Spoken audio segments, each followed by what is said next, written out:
반갑습니다. 오늘은 고3을 대상으로 우리가 이제 중요한 고3인데 고3 때 어떻게 지내야 될지, 어떻게 그 과정들을 겪어 나가야 될지에 대한 강의를 시작할 겁니다. 앞에 키워드를 이제 보시면 고3 이제 역전이 시작될 것인가, 이런 아주 긍정적인 키워드가 써 있는데요. 우리가 스타일이 또 그렇지는 않잖아요. 저희가 바로 초를 한번 쳐보겠습니다. 고3 역전의 시작? 엄밀히 따지면 반전은 없어요. 아예 선생님 가뜩이나 자존감도 떨어지고 하는데 왜 초를 치고 그러십니까? 시작부터 동기부여를 해줘야지. 동기부여를 우리 애가 으쌰으쌰 잘하게 해주셔야지. 왜 초를 치고 그러십니까? 맞아요. 맞는 내용이긴 한데, 맞는 말씀이기도 하고 한데, 저희가 이 얘기를 먼저 시작하는 이유는 뭐냐면, 제가 벌써 고3이 18년, 19년이 돼요. 그러니까 고3 아이들이 어떻게 진행하는지를 너무 잘 알기 때문에, 일단은 평범하게 아이들이 어떻게 고3을 지내는지를 알게 된다면 우리가 그 상황이 됐을 때 좀 비껴갈 수 있지 않을까? 그 생각을 맨날 합니다. 그래서 매년 12월 초에 기말고사가 끝나게 되면 아이들이랑 같이 하는 얘기인데, 올해 같은 경우에는 지금 코로나 때문에 기말고사 이렇게 뒤로 미뤄져 있는 상태이기 때문에 사실은 겨울방학도 굉장히 짧아져 있는 그런 상태고, 그래서 지금 12월 말인데 뭐 다행스럽긴 하나 이제 온라인 강의로 저희가 요 내용을 준비하게 됐어요. 그래서 너무 노여워하지 마시고 일단은 상황을 한번 보세요. 상황을 한번 보시고, 아, 저럴 수도 있겠구나. 많은 고3들이 저렇게 지나가는구나 라고 판단한다면 나는 그러지 말아야지. 선생님, 그 독려를 하기 위해서 강의 프레젠테이션을 이런 식으로 구성을 한 건데, 아, 선생님 너무 하세요. 벌써 초를 치시다니. 저희가 원래 그렇습니다. 자, 보세요. 고3이 이제 평범하게 망해가는 과정에 대해서 저희가 좀 설명을 해볼 건데, 절대로 이 강의 듣고 있는 학생들은 그렇게 되면 안 돼요. 사실은 선생님이 아까 역전의 시작이라고 얘기했다가 바로 그 밑에 줄에 반전이 없다라고 얘기를 했는데, 반전은 있어요. 고3 혁명이 이루어지는 학생들은 3%에서 5% 정도 가량이 나옵니다. 근데 95%의 학생들은 이 평범한 과정을 쫓아갑니다. 꼭 기억하시고 나는 이대로 가지 않겠다 라고 판단을 해주셔야 돼요. 자, 보세요. 일단은 자, 일단 12월에서 2월까지가 여기가 겨울방학인데 이때 우리가 준비가 좀 많이 돼야겠죠. 12, 1, 2월 원래라면 3개월이어야 되고, 그 3개월 동안 우리가 준비할 커리큘럼들이 늘 있었는데 올해는 이제 12월이 없습니다. 12월이 없고 이번 주에 지금 기말고사가 끝났을 거기 때문에 아마 크리스마스랑 해가지고 이번 주는 휴식 기간이 될 겁니다. 지금 현재 1월, 2월 지금 8주 남았어요. 8주, 9주, 3월 모의고사까지 8주, 9주 남았는데 아이들이 굉장히 열심히 하는 시기예요. 굉장히 열심히 하는 시기이기 때문에 우리도 같이 열심히 해줘야 되는데, 제가 하고 싶은 얘기는 뭐냐면, 이때 준비를 했는데 3월 달에 이제 3월 초에 모의고사를 보게 될 텐데, 모의고사를 봤을 때 아이들이 돌변해요. 싹 돌변하지. 뭐라고 얘기하냐면, 아이씨, 선생님, 하라는 대로 다 하고 내가 2달, 3달 동안 정말 열심히 했는데 점수 나오지도 않네. 에이씨, 몰라, 이씨. 라고 생각하는 학생들이 거의 뭐 8, 90% 돼요. 뭐, 사실은 고등학교 1학년, 2학년, 3학년 과정인데, 그 중에 3학년 시작하기 때문에 아이들이 1학년, 2학년 때 이제 실패를 많이 경험을 해봤을 거기 때문에, 뭐, 그거에 대한 후회도 있을 거고, 아쉬움도 있을 거기 때문에, 이때는 굉장히 열심히 해주는 기간이기는 해요. 기간이긴 한데, 수학이 그렇게 만만치는 않다, 이 사람들아. 3개월 딱 했다 그래서 내 눈에 점수가 보일 거냐? 그렇진 않아요. 근데 점수가 보이는 학생들이 있지, 신이 나는 학생들이 있지. 누구냐면, 점수가, 수능이 어렵다 하지만, 이거 오해입니다, 오해, 지금. 우리가 지금 볼 시험은 공통 과목이 뭐 76점이 나올 거고 22문항이에요. 22문항이고, 그 선택 과목이 24점이 나올 거고, 74점이죠. 여기가 26점이고, 여기가 8문항이 나올 건데, 그 수능이 계속 반복되다 보니까 어떤 일이 벌어지냐면, 25개에서 6개 정도의 문제가 우리가 평소에 공부하는 기출서나 평가원에서 몇 년 전에 이제 발표도 했죠. 기출문제가 아주 중요하다라고 생각한다면 같은 유형을 계속해서 반복해서 출제를 하겠다. 계속 한 28년, 29년, 30년 계속 되다 보니까, 30년까지는 아니고 지금 현재. 이 문제들이 더 이상 이제 신유형이 발굴이 안 되다 보니까 같은 문항이 계속 반복이 됩니다. 그러다 보니까 여기에서 굉장히 열심히 해줬을 때 성적대가 형성이 내가 눈에 보이게 형성이 되는 아이들이 누구냐면 60점, 50점에서 60점 나오던 아이들이 70점대 후반에서 80점대 초반까지가 나옵니다. 얘들은 굉장히 신나지. 뭐 4년 전만 해도 그렇고 저희 고등학교 3학년 올라가는데 42점으로 시작한 학생이 3월 모의고사 때 76점이 나오는 거야. 신나지. 왜? 했던 문제에서 다 나오니까. 문제는 그게 아니에요. 우리 점수대가 여기가 아니어서 그 위쪽에 형성돼 있던 학생들 같은 경우에는 그대로 나올 가능성이 굉장히 높다는 거지. 굉장히 높아요, 사실은. 이게 3개월 공부했다고 점수가 이 고득점 하는 애들, 사실은 84점이란 점수는 우리가 봤을 때 킬러 두 문제랑 중킬러 두 문제 수능 굉장히 어렵게 나올 거기 때문에 그 네 문제를 못 푸는 건데, 저희가 농담삼아 그렇게 얘기합니다. 야, 이거 한 문제 맞추려면은 그거랑 같은 유형을 100개, 200개 정도 풀어보면, 그리고 더 어려운 문제를 10문제를 연달아 맞춘다? 그럼 우린 킬러를 맞힐 가능성이 있다라고 판단해. 라고 말할 정도로 굉장히 고난도 문제들이 남아있는 아이들이기 때문에 3개월 기출문제 달달달달 반복했다고 해서 점수 향상폭이 크지는 않죠.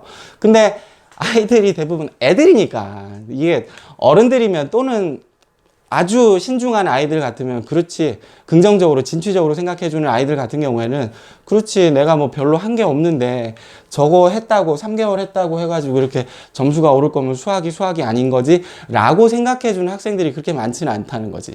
근데 있긴 있어요. 공부하다 보면 요 점수대에서 시작을 했는데도 늘 요 점수가 나오더라도, 선생님 이거 제가 단단하지 못해서 그런 거겠죠? 제가 단단하지 못해서 그런 거겠죠? 저 선생님만 믿고 가요? 갑니다. 하라는 대로 다 해요. 요렇게 해주는 학생들이 있는 반면에 제가 볼 때는 80% 학생들은 힘이 쭉 빠지는 거지. 여기서 3월 달에 힘이 쭉 빠지는 거야. 어? 쭉 빠져가지고 뭐 되지도 않네. 그 다음부터 과제를 안 해. 과제를. 너 이거 과제 왜 안 하냐? 힘이 빠진 거야. 문제는 그 다음에 벌어지는 거야. 방학을 그렇게 보냈다고 하더라도 사실은 저런 상황이거든. 내가 학생들 같은 경우는 저 생각을 하는 거, 안 크네? 안 커. 근데 성장판이 닫혀있다라고 생각하지 말라고. 나중까지 계속 같은 페이스로 가다 보면, 내가 크고 있었네? 뒤돌아보면 생각하면 그렇게 볼 수가 있는 건데, 아이들이 단순한 거지. 잠깐 오르지 않은 거야. 잠깐. 공부를 했던 거는 계속 쌓여가고 있단 말이지. 근데 그게 눈에 안 보이는 건데. 근데 뒤로 문제가 생겨. 누가? 4월 달에 모의고사 이렇게 체크할게요, 선생님이.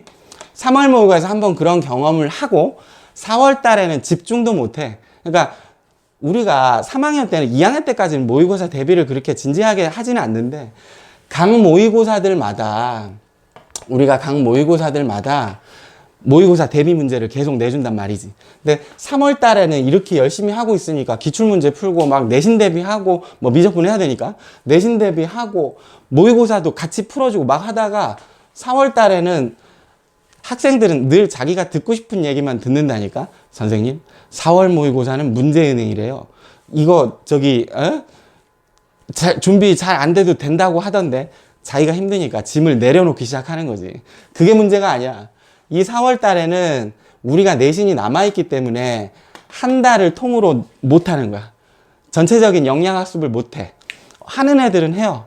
하는 애들은 내신 공부를 수능 위주로 하는 거지. 어차피 내신 문제가 수능형으로 나올 거기 때문에 기출문제지 모의고사 풀어가면서 내 실력으로 내신을 보겠어. 이게 베스트인데, 대부분의 학생들은 그러지 않고 이제 학교 내신에 이렇게 매달리는 경우가 되고, 선생님 제일 많이 듣는 소리는 4월 달에 내신 대비 기간이 한 달인데, 선생님 이제 상위권들 같은 경우에는, 야, 사실은 이거는 이거는 좀 냉정하게 들어야 되는데, 몇 달 전에 이제 목동에 양정고등학교 학생이 종합 상담을 했는데, 이제 내신이 4.1이랍니다. 4.1이라는데, 이거 가지고 종합을 어떻게 갈 수 있겠습니까? 라고 얘기를 해서, 생기부를 보여주세요. 2학년 때까지. 3학년 때는 생기부 안 나왔으니까. 보여달라고 해서 받아들었는데, 별반 특이점이 없어. 별반 특이점이 없어서, 할 말이 없어. 근데 얘가 이제 교과도 안 되고 수능도 준비가 많이 안 돼 있다 보니까 정시도 힘든 상황이니까 종합을 하긴 해야 돼. 근데 확답을 못 하는 거야. 일반계 고등학교 3, 4등급이 그런 등급이에요. 뭐 양정고등학교, 휘문고등학교, 잠신고등학교 다 마찬가지입니다, 사실은. 할 말이 없어요, 사실은. 근데 이 시기에 내신 준비하는데 아이들이 이 수능을 대비하는 게 너무 이제 어렵다는 걸 느껴요. 겨울방학 때 벌써 느껴. 왜? 이때는 이제 고난도 4점짜리 막 질문하면은 우리가 대처를 어떻게 하냐면, 야, 몇 번 풀어봤어? 한 번이요. 다시 해봐. 답 안 알려줘요, 잘. 그 좋은 문제 가지고 자기가 힘을 기르는 연습을 해야 되기 때문에 다 잘 안 알려주는데, 그러다 보니까 힘이 떨어지는 아이들 같은 경우에는 고난도 쪽을 하겠다고 얘긴 하지만 잘 안 하게 되는 그런 상황들이 오게 되면, 아니, 내신 대비 기간에 내신을 3학년들 같은 경우에는 요 시기에 시간을 많이 뺏기면 안 되기 때문에 많아야 3주, 적으면 2주 만에 좀 끝내주고 우리가 평소에 하던 커리큘럼 그대로 가달라고 얘기하는데 말 안 들어요. 이제 이거 듣고 있는 부모님들 같은 경우는 더 잘 알 수가 있는데 애들이 변하나요? 애들이 변하나요? 교육의 가장 궁극적인 목표가 변화라고 생각을 하는데 단기간에 안 바뀌어요. 저희가 이제 과외를 하기 때문에 과외를 하는데 학부모님들한테 가끔 이렇게 듣는 소리가 뭐냐면, 선생님 이제 한 달 만에 전화가 오셨어. 전화가 오셨는데 하시는 말씀이 뭐냐면, 선생님 우리 애가 과외를 시작했는데 생활 습관이 안 변합니다. 제가 허허허 웃습니다. 어머니, 그 과외한다고 생활 습관이 변하진 않아요. 17년 18년 동안 했던 건데 이게 변할 거면 진짜 몇 년 걸립니다. 저희가 최대한 독려를 해서 끌고 가겠지만 본인의 이제 생활 습관 같은 경우에는 저희도 최대한 노력을 하긴 하겠지만 잘 안 바뀔 겁니다. 그러나 바꾸려고 노력을 한번 해볼게요. 같이 하려고 애를 쓰고 하는 건데 잘 안 변해, 애들이. 잘 안 변하지. 근데 이거 내신 대비할 때 이거 하라고 하면은 2주 하라고 하면 평상시 하던 습관 그대로 우리 수능 준비하면서 내신 하자라고 항상 얘기하고 선을 딱딱 맺고 끊어주는데 잘 안 따라주지. 그러면서 한 달을 하는데 내가 제일 많이 보는 학생들은 저거야. 수학 이거 왜 안 됐어? 그러면 과학하느라 그랬다 그러고.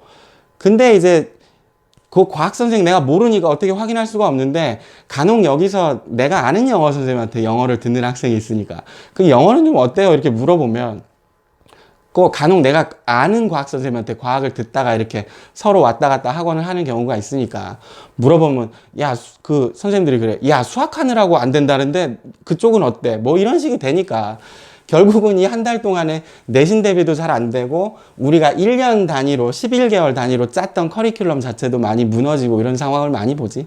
한 80% 90% 정도.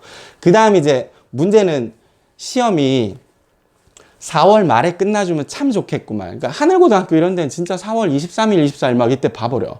그러니까 깔끔한 거야. 왜? 우리가 6월 평가원 대비할 때 모의고사를 20개 이상 풀어야 되는데 그 시간이 있는 거지. 근데 일반계 고등학교에서 그러나 안 그러지. 5월 달에 가끔 어떻게 저렇게 하는 경우가 있지. 5월, 5, 6, 7 막 일요일 포함해가지고 시험을 쫙 벌려놓고 시험 끝나면 애들이 습관적으로, 애들 안 변한다니까. 습관적으로 내신 대비 끝나고 나면 애들이 놀잖아. 노는데 그게 한 번 놀기 시작하면 버퍼링 하는데 한 2주가 걸리는데 생각해봐요. 5월 7일에 만약에 끝났다. 5월 7일에 시험이 끝났다. 그러면 얘는 마음 다 잡고 이제 고1, 고2 때 하던 습관 그대로 공부하기 시작하면 공부 시작하게 되는 게 5월 20일인 거요. 5월 20일. 6월 평가원은 6월 1, 2, 3, 4 중에 하나 보는데 2주 남았어. 모의고사를 내주잖아. 내가 이따 모의고사 그 공부법도 내가 설명을 하겠지만 미쳐버리는 거지. 이 상황이 되고 나면 아이들은 느껴. 6평이 그렇게 끝났다. 3월 달에 한 대 딱 맞았는데 6월 달에 한 대 또 딱 맞았어.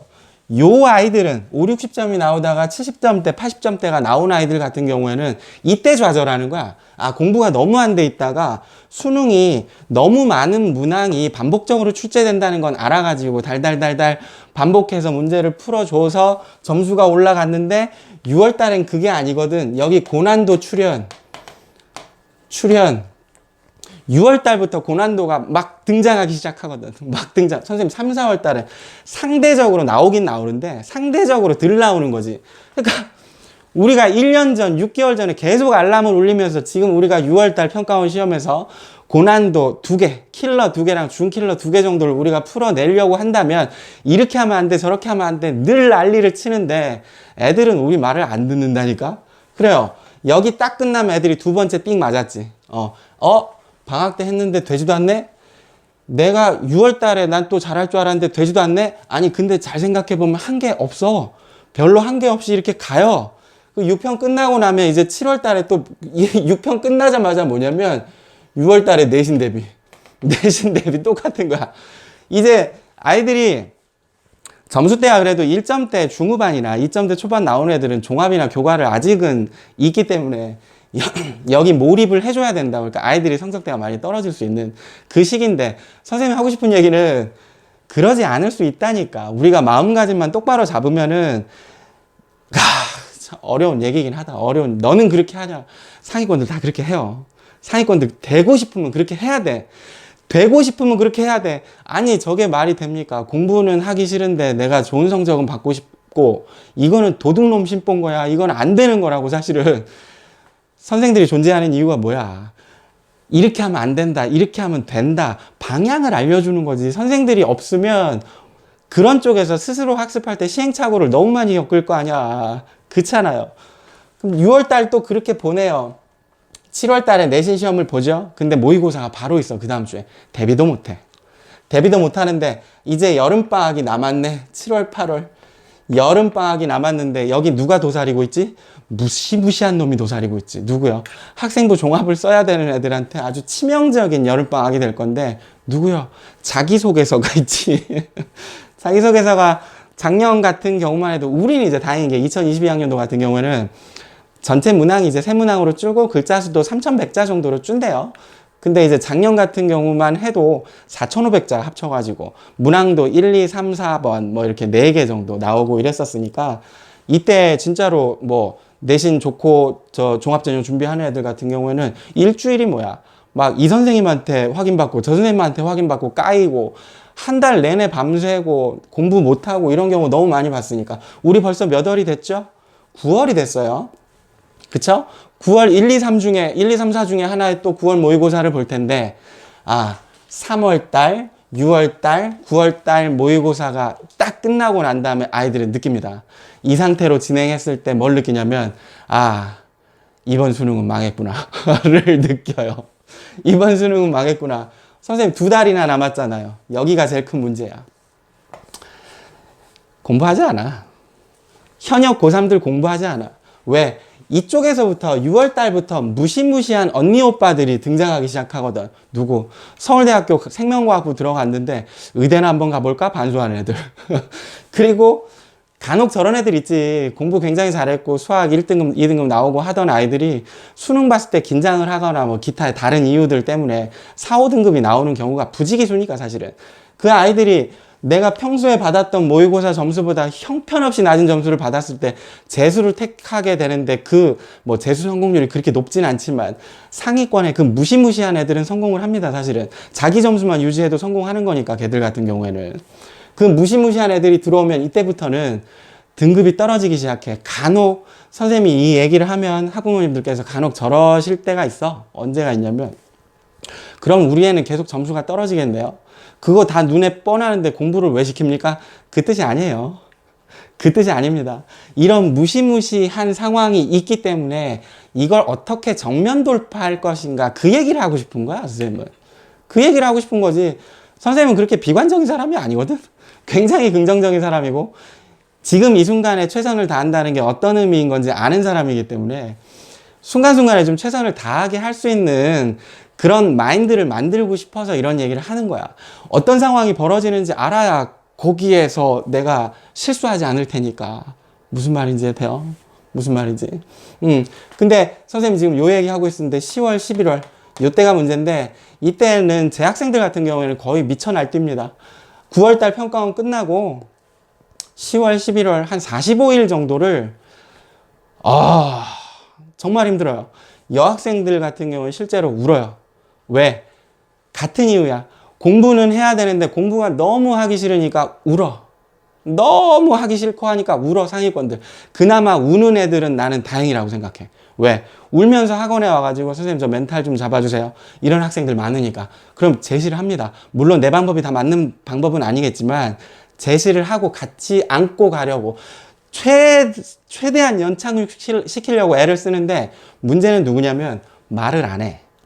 말을 안 하는 학생들이야. 내가 하고 있지 않다라는 게 선생 눈에는 보이는데 힘이 느껴지는데 근데 그러면 선생이 저러겠냐? 야 10월 11월 달 이제 한 달 반 두 달 남았는데 우리도 최선을 다해서 마무리 짓는 게 얼마나 중요한 일이라는 걸 알지. 왜 몰라. 아주 중요한 거야. 이쁘게 마무리하고 이쁘게 헤어지는 건 정말 중요한 거야. 내가 부끄러움이 없어야 될 거 아니야. 부끄러움이.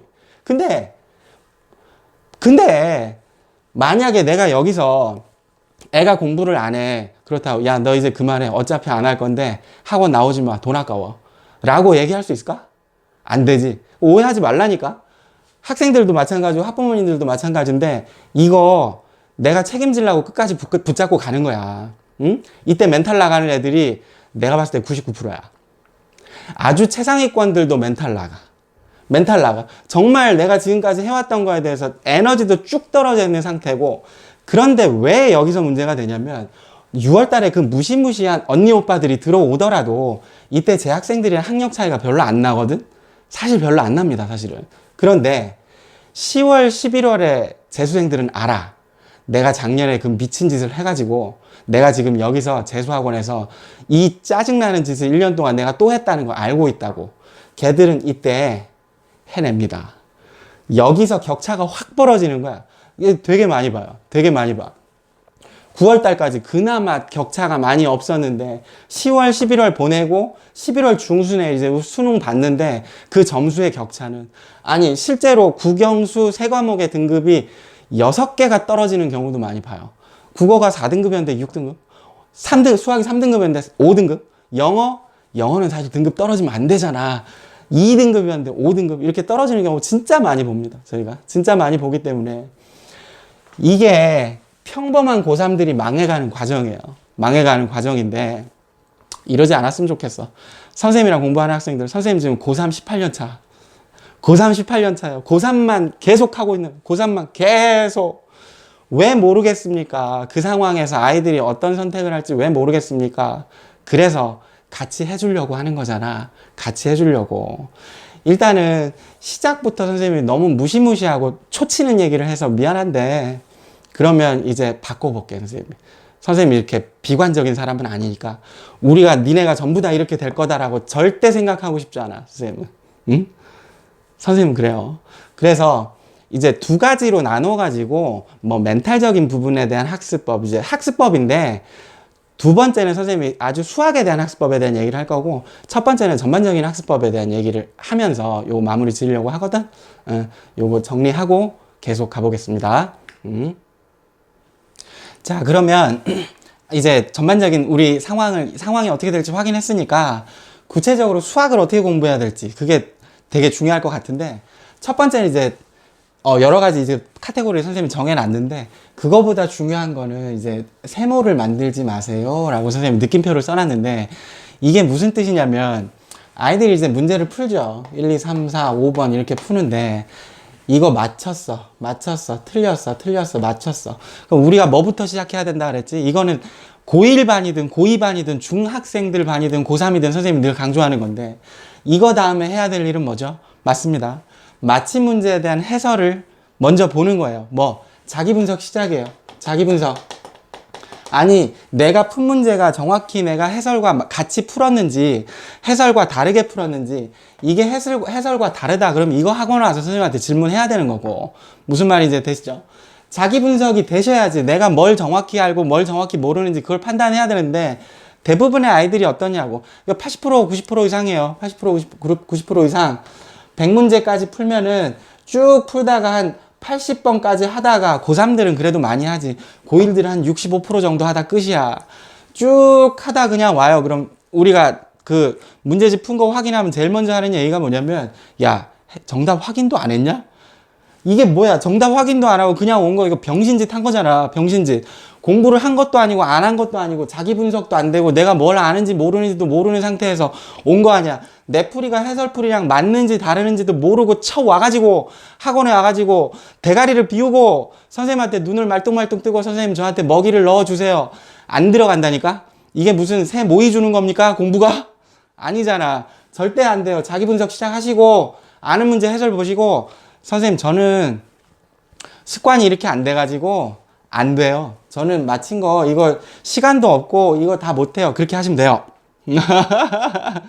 그렇게 하시면 얻을 게 없지. 이렇게 해서 맞힐 수 있는 점수는 84점이에요. 84점. 꼭 기억하세요. 선생님 왜 84점이라고 얘기하는지. 아까 얘기했지. 고3들 냉정하게 집중해서 들어. 25개, 6개는 기계적으로 나오던 문제가 나와. 걔들만 맞히는 거야. 킬러, 중킬러 이런 애 손도 못 대는 거야. 손도. 왜? 시중에 있는 거 계속 풀어보면 되잖아요, 선생님. 걔들이랑 다르게 나와. 그 교수님들이 한 문제, 두 문제 만들려고 한 달씩 합수하는데 시중에 있는 교재 싹 들고 들어가는데 수능 출제할 때 그거랑 똑같은 걸 내겠습니까? 절대로 똑같이 안 나옵니다. 물어보는 방식 다르니까. 내가 모르는 문제를 접근해서 풀 수 있는 힘을 만들어야 되기 때문에 절대로 내가 맞힌 문제 해설 확인하시고 내 풀이에 한 치의 오차도 없게 만드시고, 만약에 해설과 풀이가 다르다, 수열이나 경우의 수 파트, 그 귀납적 추론 파트 같은 경우에는 내 풀이가 좀 조잡하더라도 시험장에 들어가서 답지처럼 멋있게 풀 수 있을 가능성이 적을 거기 때문에, 조잡하지만 너의 풀이가 옳다라고 우리가 말해줄 수도 있는 부분이잖아. 그런 부분은. 근데 함수 이런 부분은 아니라고. 기하 그런 부분도 마찬가지예요. 내가 도형을 닮음으로 봤는데 여기는 최대최소로 봤어. 상관없는 거지. 그 중에 누구 풀이가 좋다 나쁘다라고 말할 수 있는 부분이 아니에요. 거기는. 그러니까 사교육을 그런 식으로 이용하셔야 되는 거지. 이해되시죠? 근데 문제는 여긴데, 끊어요. 집중력 오래 가지 않아요. 웨이브를 타는데 이렇게 쭉 풀고 있으면 집중력만 떨어져. 끊어요. 5개 확인하시고 5개 넘어가시고 그런 방식으로 처리하셔야 돼요. 어떤 문제를 풀든지 간에 반드시 요거 기억하세요. 하라는 것 정확히 지키고 나서 선생아 네가 하라는 대로 다 했는데 안 됐잖아 라고 얘기하라니까. 근데 하라는 대로 다 하지 않는 상태에서 시간이 지나고 나면 나중에 후회합니다. 후회 안 할 것 같지? 너네 언제 후회할 것 같냐? 첫 번째 후회하는 건 수능 성적표 받은 날. 그날 후회할 거고, 그리고 또 잊어버리고 놀아요. 그 다음에 후회하는 거는 정시 진행되고, 생기부 전형들 발표 났을 때, 수시 전형 발표 났을 때 좀 더 후회하고, 정시 집어넣는데 거기까지 좀 내 마음에 안 든다. 붙든 안 붙든. 그때 후회하고, 계속 놀다가 재수종합반 가는 것도 늦었다. 그때 또 후회합니다. 계속 후회하니까 반드시 시키는 대로 해주시고, 내 탓을 하라고. 내 탓을. 제발. 그 다음에 여기가 틀렸는데 이렇게 실수하면 안 돼요. 3번이 틀렸는데 이렇게 해설을 펴놨는데 해설이 눈에 들어왔어. 이건 꽝이야. 공부 안 되는 거야. 이게 수능형의 특징이잖아. 수능형의 특징. 문제가 뭐죠? 문제가 다르게 나온다는 거죠. 예를 들어서 작년에는 원의 삼각형이 이렇게 내접하는 게 나왔다. 그리고 이 점은 여기서 왔다 갔다 한다. 그럼 올해는 어때요? 반원을 주어지고 이거 잘라주고 여기다 접하게 만드는 원을 내줬다. 그 다음에는 어떻게 낼까? 그림을 또 바꿔요. 그림을 또 바꾸고, 수열도 마찬가지고 미분도 마찬가지고 적분도 마찬가지고. 수능은 외우지 말라는 시험이잖아.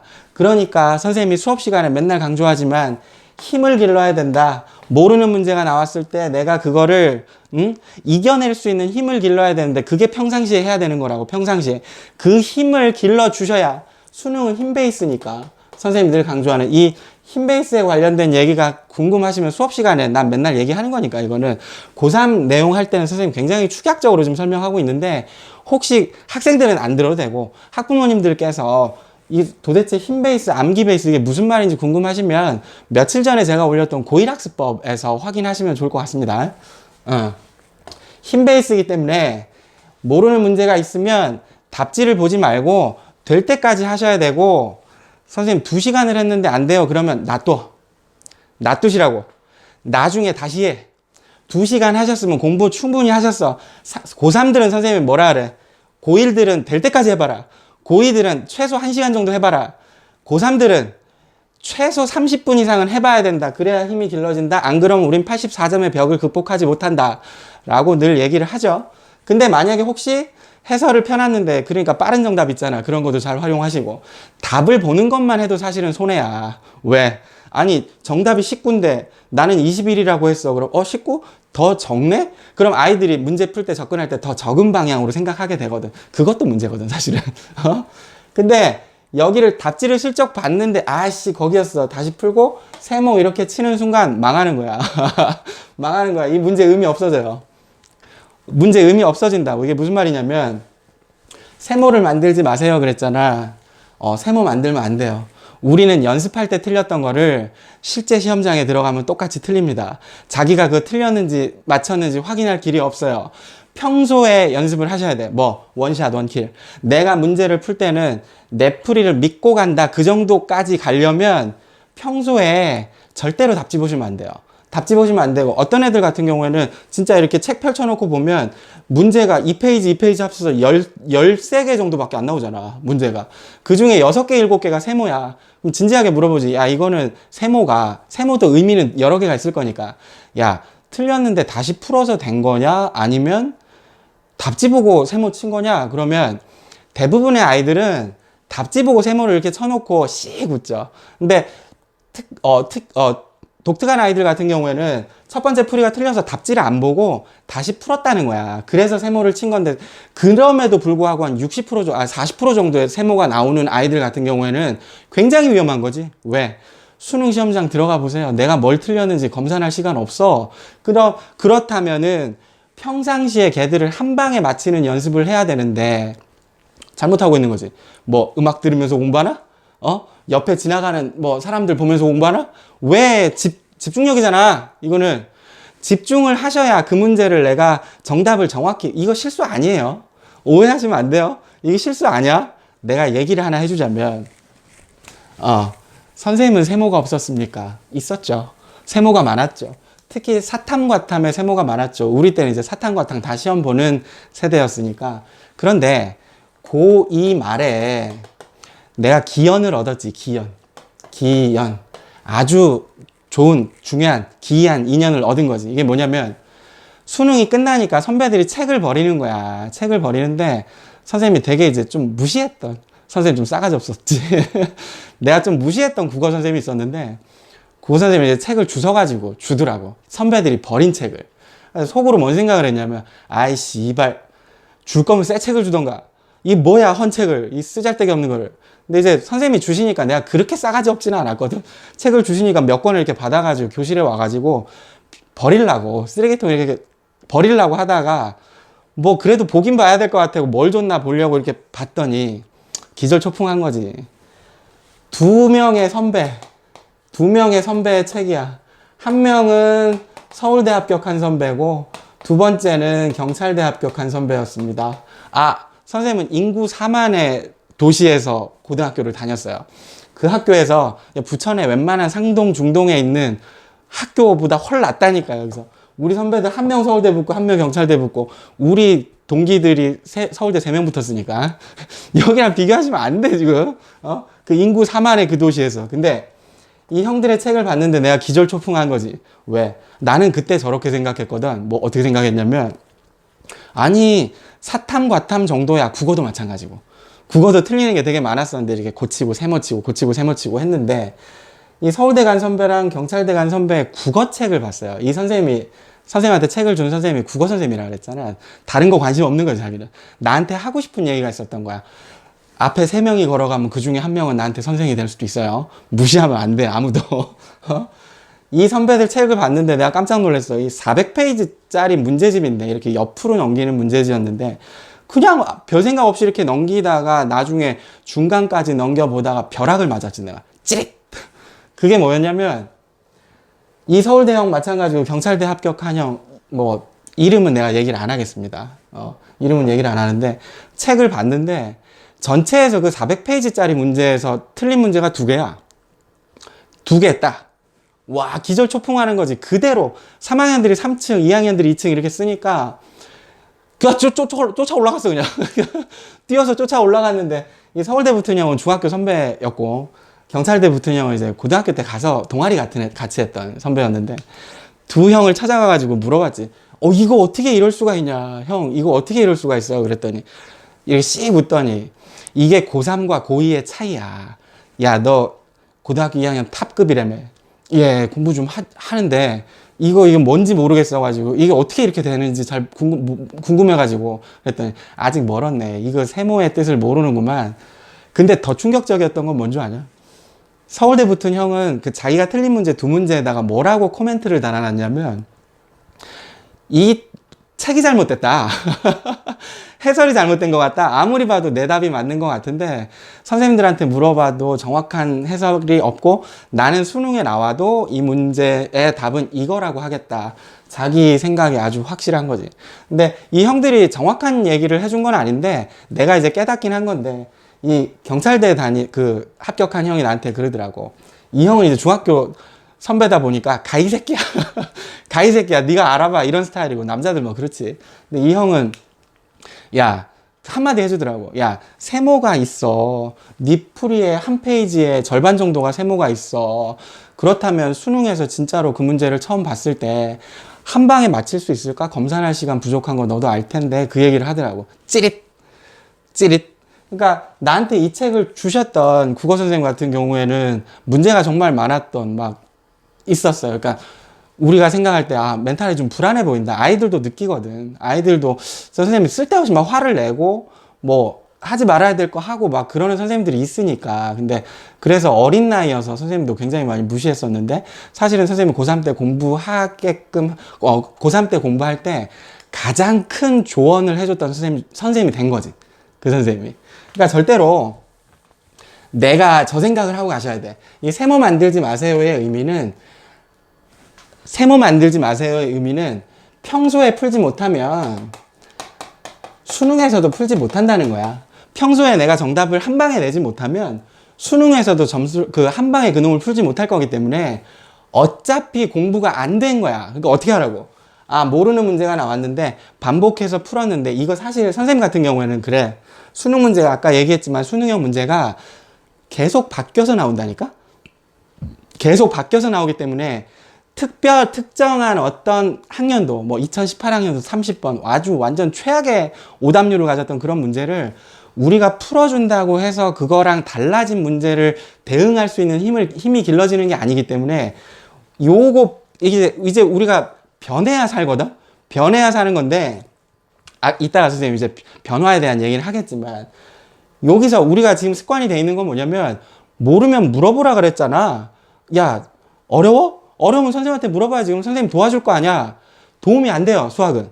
수학 킬러 중 킬러는 도움이 안 돼. 어디까지 도움이 된다고? 84점. 이거 몇 등급이에요? 재수 없으면 3등급이에요. 그래. 3등급까지 내가 올라왔다. 학원 차곡차곡 다녀서 3등급이 됐다. 변해야지. 지금부터는 그 방법으로 해결이 안 된다는 얘기야. 그럼 문제 딱 보고 선생님 그 얘기를 하지. 이거는 중요한 문제인데 어디까지 해보셨어? 이렇게 했는데 선생님이 다 도와줄 수는 없고 이 아까운 문제를 가지고 기출문제만큼 좋은 문제는 없는 거니까 이 아까운 문제를 이렇게 허투루 쓰지 말자. 요거 내가 숙제를 뒤에 줄여줄 테니까 요거를 다시 한번 해봐라. 서너 시간 정도 해봐도 될 것 같은데 요거 한 문제로 이번 주 이번 주 과제를 퉁치자 라고 할 수도 있어요. 근데 어떨 때는 저럴 때 있지. 정말 초고난도야. 아까 2018학년도 30번 이런 거. 교수들도 못 풀던 그 문제 같은 경우에는 그냥 봐. 여기 봐. 어차피 이거 못 풀고 우리만 못 푸는 거 아니야. 다 같이 못 푸는 문제니까 수능에 그런 문제가 나와요. 여기 그냥 보시고 복습은 한번 해봐. 요런 비슷한 문제가 나왔을 때 수능에 나왔던 문제니까 학생의 도리지 이거는. 아니 기출이 됐던 문제인데 그걸 복습도 안 하고 시험 들어갈 수는 없는 거니까 근데 문제는 그런 문제 같은 경우에는 내가 바로 풀어주는 문제 같은 경우에는 이렇게 하지. 풀어주자마자 바로 지워버려요. 풀이 지워버리고 네가 나한테 다시 풀어 설명해봐. 이랬을 때 다시 한 번에 풀어서 대답해주는 학생이 없어요, 사실은. 그만큼 어렵기 때문에 그런 문항들 같은 경우에는 넘어가지 말고 찬찬히 5번, 6번 이렇게 써보는 연습을 해보는 것도 굉장히 중요할 것 같습니다. 일단은 세모 만들지 마세요. 첫 번째 저건 대전제입니다. 대전제, 고3들 같은 경우에는. 그럼 이제 개념학습법으로 들어갈게요. 말이 좀 길어질 것 같은데 좀 최대한 좀 빨리 좀 빨리가 중요한 건 아니지. 제대로 좀 끝내보고 이거 듣는 사람이 학생이나 이제 학부모님들 같은 경우에 지루하면 좀 끊었다가 듣고 이렇게 한번 해볼게. 선생님이 개념학습인데 우리 여기서 좀 중요한 게 있을 것 같아. 개념이 부족해. 이건 뭘 뜻하는 거지? 두 가지를 뜻하는 거지. 첫 번째는 정말 개념이 없다. 개념이 없어. 수학이 약속에 대한 과목이잖아. 약속. 개념이 없다라는 뜻은 뭐냐면 우리가 이 단원에서 지키고자 하는 약속에 대한 이해가 없다는 얘기야. 아니, 기억하고 있지 못한다는 얘기. 공식이랑 다른 개념이에요. 이거는 공식 암기랑 다른 개념이에요. 응? 아니, 수학에서 약속이 있을 거 아니야. 뭐 예를 들자면 피타고라스 정리. 아주 중학교 쉬운 걸로 해보자. 직각삼각형에서 A, B, C가 있으면 A제곱 플러스 B제곱은 C제곱이 된다더라. 이게 약속이잖아. 근데 나는 이 약속을 모르고 있다. 약속을 모르고 있다. 이건 심각한 거야, 사실은. 이런 아이들은 개념서를 다시 읽어보셔야 되는데, 읽어봐. 이거 개념서 다시 읽어보셔야 돼요. 왜냐면, 선생님이 맨날 얘기하잖아. 선생님, 저 개념이 부족한 것 같은데, 개념서를 다시 봐야 되지 않을까요? 그러면, 너 이 개념 알아, 몰라? 알아요. 이 개념 알아, 몰라? 알아요. 이거 뭐 알아, 몰라? 모르는 것 같은데요. 개념서 다시 봐? 이러는 경우가 있는데, 그런 경우는 어떤 스타일이 많으냐면, 이게 사교육의 폐해야, 사실은. 학원에서 선생님이 되게 강조하는 게 뭐냐면 예습이잖아, 그지? 수업 시간에 예습이 된 상태에서, 문제가 풀린 상태에서 들어와야 공부가 될 거다. 그 얘기를 많이 하는데, 책을 안 읽어봐. 책을 안 읽어본다니까? 책에는 우리의 약속이 들어있죠. 우리가 지켜야 될 약속이 들어있어. 미분할 때 어떻게 해라? 극대극소 정할 때 이렇게 해라. 약속이 다 들어있는데, 그 약속에 대해서 없다는 게 정말 개념이 없는 거거든. 이거는 책 안 읽어보고 수업 시간에 들을 땐 다 이해가 되잖아. 그게 문제야. 구전으로 전달되는 거랑 내가 읽어서 내 머릿속에 집어넣는 건 완전 천지 차이지. 내가 이런 학생들한테 뭐라 그러냐면, 야, 아리랑이 지금 너네 다 알고 있는 구전 민요잖아. 근데 그게 구전으로 전달될 때 몇 년이 걸렸어? 500년이 걸렸지. 내가 이거 수투나 미적분책 구전으로 전달해 줄 거면 우리가 500년 동안 살아있고 내가 계속 떠들어야 돼. 존나 떠들어야 돼.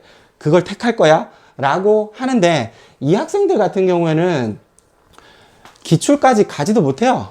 기출 갈 필요 없어. 수학은 기본이 탄탄해서 바닥공사가 제대로 돼 있어야 위로 고난도를 쌓아가는 과정이 필요한 건데, 개념이 없다. 우리가 지켜야 될 약속이 없는데 무슨 문제를 풀겠습니까?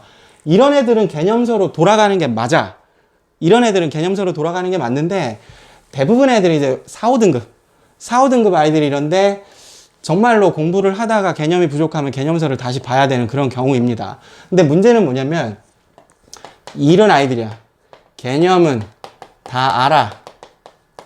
아니, 개념이 삼각함수가 개념이 좀 안 돼 있는 것 같아가지고 책을 다 읽어봤는데 좌절하는 거야. 어떻게 좌절하냐면, 개념은 다 알아. 선생님, 저 이것도 아는 거고, 이것도 아는 거고, 이것도 아는 거고, 책에 있는 거 저 다 알아요, 사실은. 근데 문제가 안 풀려.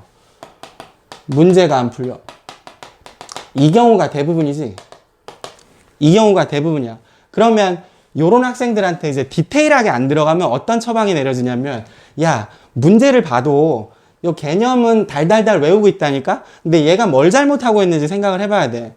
수학을 혹시 사회처럼 공부하고 있는 건 아닌가? 이 생각을 해야 돼. 사회나 과학처럼 공부하고 있는 거 아닌가? 그 생각을 해봐야 돼. 아니, 올해 지금 고3 올라가는 학생인데, 의대 준비하는 학생인데, 내가 요것도 보는 새끼 누군지 자기가 알 거야. 내가 어떤 개념을 물어보면은 다 대답해. 다 대답해. 되게 정말 귀퉁이에 마풀교과서 되게 자세하게 나와 있는 책이니까 귀퉁이에 나와 있는 거에서 다 대답해. 여학생이에요. 남녀 구분이 있는 건 아닌데, 누군지 알으라고, 정신 차리라고, 다 대답하는데 그 개념들을 개념을 조합해서 문제에 적용을 시켜야 되는데, 공식도 다 알고 약속도 다 알아? 그놈을 조합해서 문제에 적용을 못해. 이건 무슨 과정이지, 사실은? 저 과정이 없는 거야. 아까 1번, 2번, 3번, 4번, 5번 했는데, 이 아이는 맞힌 거 있고 틀린 거 있는데, 이 틀린 문항에 대해서 내가 틀렸으면 저 생각을 해야 되거든?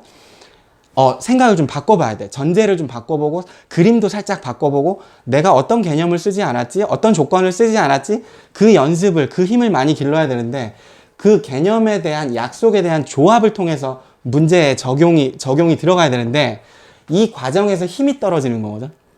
힘이 떨어지는 거야. 그러니까 요런 아이들한테 개념 다 알고 하는 애들한테 주변에서 이제 학교 선생님들도 문제를 보면 개념 문제니까, 단순한 개념 문제니까, 야, 너 개념이 부족한 것 같아. 개념서를 다시 읽어봐. 애는 개념서를 보면 이건 내가 다 아는 건데 문제가 안 풀려요. 그럼 내가 딱 그러지 뭐라고. 야, 개념서 덮어. 그딴 짓거리 하지 말고, 자, 네가 모르는 개념이 뭔 것 같아. 여기요. 그러면 문제를 하나 펴줘요. 문제를 하나 펴주고, 이거 네가 알고 있는 개념들 적절히 조합하면은 이 문제가 풀리는 거니까 적용해봐. 적용해요. 적용. 개념을 모르냐, 개념 적용이 안 되냐, 이 차이는 명확히 구별하셔야지. 그쵸? 개념 적용이 안 되는 애들은 시간 오래 걸려요, 생각보다. 왜? 사실은 이런 개념 적용이 안 되는 애들 같은 경우에는 어렸을 때부터 자꾸 암기 위주로 공부했을 가능성이, 사회처럼 공부했을 가능성이 굉장히 크기 때문에 내가 변화가 어렵다 그러잖아. 그렇지. 변화가 어렵지. 그러나 그 변화를 시도하지 않으면 그 다음 단계가 없어. 변하셔야 돼. 정면 돌파하셔야 돼. 수학은 그런 과목이야. 편법이 없어요. 어떻게 우리 애는 적용이 안 되니까 이렇게 쭉 해서 이렇게 갈 수 있는 방법이 없냐. 없다니까. 포기하세요. 없어요. 그 방법은. 변할 수 있게 도와주는 게 우리 강사들 역할입니다. 그렇죠. 그러니까 개념 학습법은 이런 방식으로 해주는 거고, 요건 이제 기출 문제 공부하는 방법이랑 연계가 돼줘야 되기 때문에 기출 문제 학습하는 방법 설명하면서 다시 좀 돌아가겠습니다. 강의가 계속 길어져서 선생님 좀 잘라서 가겠습니다. 정리하고 다시 갑니다. 자, 이제 계속 가봅시다. 기출문제 학습법인데, 요긴 이제 논란의 여지가 좀 있어요. 이제 궁금하다 보니까, 뭐, 이 선생님은 어떻게 생각하냐, 저 선생님은 어떻게 생각하냐, 그 문제가 있을 수가 있겠는데, 이 기출문제 학습에 관련돼서는 이제 두 가지의 설이 있죠. 두 가지의 설이 있는데, 두 가지의 이론이죠. 두 가지의 이론이 있는데, 첫 번째는 기출을 좀 늦게 시작하자. 아니, 이거는 이유가 뭐냐면, 그리고 기출을 두 번째는 누구냐면, 고2 겨울 이때 시작하자. 이 두 가지 학습법이 사실 존재해요. 근데 기출을 늦게 봐야 된다라고 생각하는 대표적인 집단이 어디냐면 재종이에요. 재수종합반인데, 재수종합반 같은 경우에는 아이들이 이미 작년에 기출을 한번 했을 건데 아이들이 실패를 했기 때문에 다시 재수종합반에 들어온 거야. 그러니까 선행반이 뭐 12월 또는 1월 이렇게 시작을 하더라도, 뭐 작년 같은 경우는 코로나 때문에 2월, 3월 이때 시작했는데 기출을 최대한 늦게 하려고 애를 씁니다. 왜냐하면 이게 최종 보스예요. 기출 문제가 최종 보스인데, 얘들을 너무 빨리 하게 되면 재수종합반에 사실 할 커리큘럼이 없는 거야. 일단은 그런 재종반의 특성이 있는 거고, 기출을 최대한 늦게 하고 개념 학습을 먼저 하고 이제 막 재수종합반 가면 책값만 막 30만원, 40만원씩 사야 돼요. 근데 중요한 건 그 책을 보지도 않아, 선생님들이. 프린트 막 내주고, 교재는 왜 파는 거야 도대체. 그렇게 할 거면은 되게 욕 나올 때 있거든, 사실은. 욕 나올 때 있는데, 그 선생님들이 이제 기출을 최대한 늦게 아이들을 오래 붙잡고 있는 게 목표니까, 재수반 애들은 내가 웬만큼 기출이 됐다, 고난도가 내가 어느 정도 될 것 같다라고 생각하면 과감하게 박차고 나가서 자습의 길로 들어갑니다. 자습의 길로 들어가기 때문에, 저도 이제 재종에 있을 때 저는 좀 이렇게 냉정한 편이기 때문에 학원장께서는 늘 얘기하시지. 애들 탈원 안 나게 해라, 탈원 안 나게. 근데 애들 보고 어느 정도 됐다 그러면 너 나가? 너 괜찮아, 혼자 해도 돼?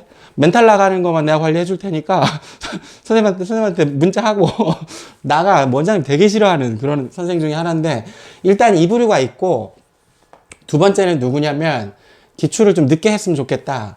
84점 아래 아이들이죠. 84점 아래에 있는 아이들에 대해서 개념 기본서를 좀 더 충실히 해야 되는 거 아닌가. 맞는 얘기예요. 일간 맞는 얘기인데, 우리 이제 기출서를 보시면, 제가 이거 지금 꺼내놨는데, 여기다가.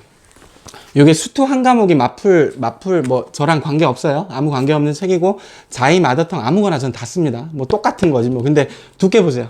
이만한 건데, 이거를 얘들이, 84점 아래 애들이 개념 학습을 다시 해야 되기 때문에 기본서 이렇게 뒤진다고, 이거를 6월 달 정도에 이렇게 시작을 하게 되면 하지도 못하고 시험장 들어가요. 현장에서 가르치는 입장에서 84점 아래에 기본기가 탄탄하지 않은 학생들을 데리고 도박을 할 수는 없다. 이거 간혹 저런 애들 있어요. 간혹. 왜냐면 기본서라는 게 기본적으로 요새 기본서들은 다 수능형이야. 수능형인데 학생들은 알 거야. 선생님이 쓰는 교재 바이블, 고쟁이, 이 기본서들. 선생님 이 투수랑 아무 관계 없어요. 이 교재랑 너기출 요런 거 봤을 때 어떤 느낌이 들었니? 바이블 뒤에 연습 문제, 뒤에 실력 따지기, 뒤에 5문제, 고쟁이 3스텝, 너희들의 기출 문제 나오는 고난도들 다 같아요, 사실은. 다 같아. 84점 아래 아이들이 개념학습법을 통해서 기본서를 가지고 수능 기출 공부를 할 수 있는 거야, 사실은. 할 수 있는 거야. 그래서 내신 대비하면서 걔들을 끊임없이 트레이닝 시키려고 애를 쓰는 건데 아이들이 안 하잖아. 니네 안 하잖아. 안 하잖아. 제대로 연습도 안 해갖고 와가지고 30분도 안 풀어보고 와갖고 질문 띡하고 너 이거 책이 왜 이렇게 됐냐? 묵묵부답이지, 이 새끼들. 그러니까 요렇게 얘기하는 선생님들이 누구를 보고 얘기하는 거냐면 내가 아까 하려다가 말았는데 기본이 탄탄하지 못한 학생이 좋은 학교 가고 싶은 거야. 스카이 가고 싶은 거야. 도박을 거는 거지. 기출문제 그냥 밤새 나중에 푸는 걸로 하고 수학은 정면 돌파를 해야 되니까 개념학습, 기본서 풀어도 수능형 문제들이기 때문에 우리가 대량 연습이 될 거야. 일견 틀린 얘기는 아닌데 이거는 정말 1%, 2% 정도의 학생들이 요 루트를 통해서 수능을 잡아냅니다. 수능을 잡아내는데 사실은 저희가 현장에서 가르칠 때 보면 되는 아이들이 거의 없어요. 이거 기출문제가 미리 학습이 안 됐을 때 나중에 커리큘럼 꼬이기 시작하면 모의고사 같은 거 연습하기도 힘든 그 순간 올해도 지금 저희 이제 학생 중에서 기출문제 한 번밖에 반복 못하고 시험 들어간 학생들이 있어요.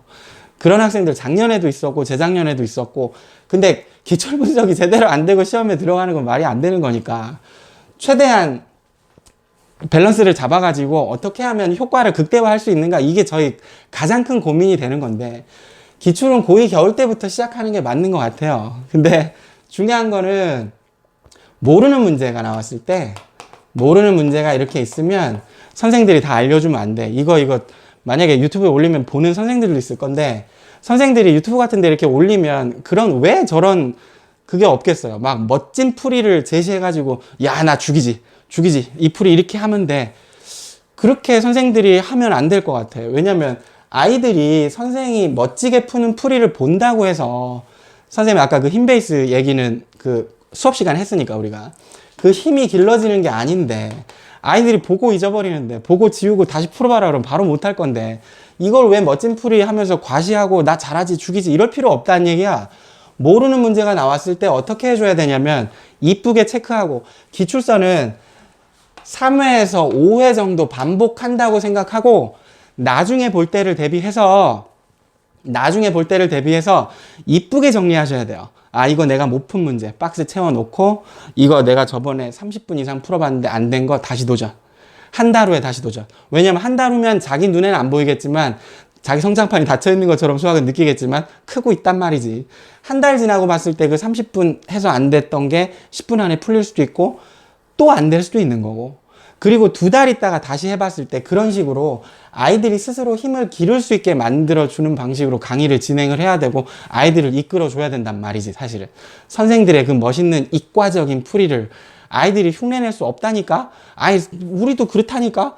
나 그 문제 풀 때랑 내가 강의할 때 설명이 다른데 어떻게 할 거야 그거를. 솔직하죠? 솔직해. 나 문제 풀 때 답만 내려고 막 시켜 빠르게 막 해놓고 풀 때는 고민하지.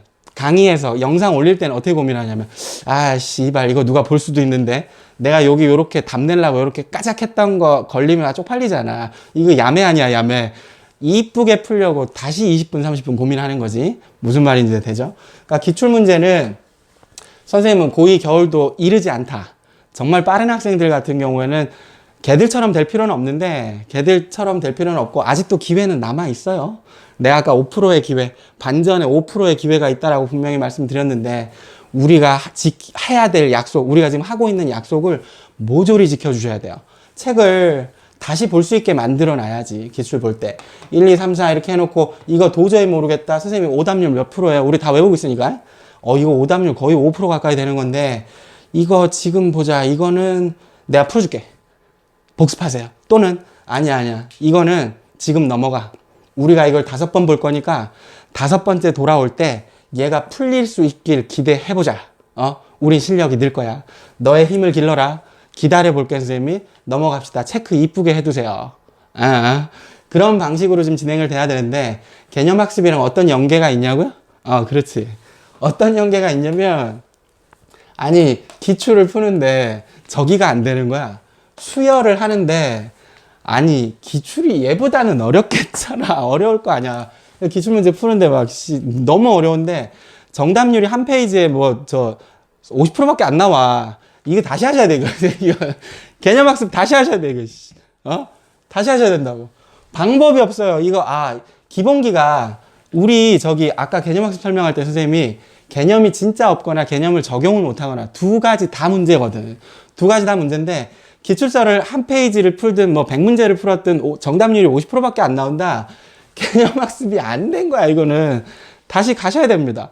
잠깐 기출서 그 단원을 접어두시고 개념학습으로 다시 돌아가서 같이 정리하는 거지. 그때 이쯤 되면 이제 개념 정리하는 데는 얼마 안 걸려요. 둘이 한 5분, 10분이면 아까 개념을 몰랐던 거는 다시 확인하게 되고 적용이 안 되는 부분에서 문제가 생기는 거니까 기본서들 보면서 개념 적용하는 연습 다시 하시고 다시 고난도로 오셔가지고 여기서 좀 더 어려운 문제에 대한 적용 능력을 기르는 게 맞는 길이지. 그러니까 얘들이 되게 이렇게 피드백이 있어야 돼요. 계속 이쪽에서 서로 피딩이 돼야 돼. 계속 이쪽으로 갔다 이쪽으로 갔다 이쪽으로 갔다 이쪽으로 갔다 계속 그게 돼야 되고 강사가 필요한 이유는 뭐라고? 판단해 주는 거지.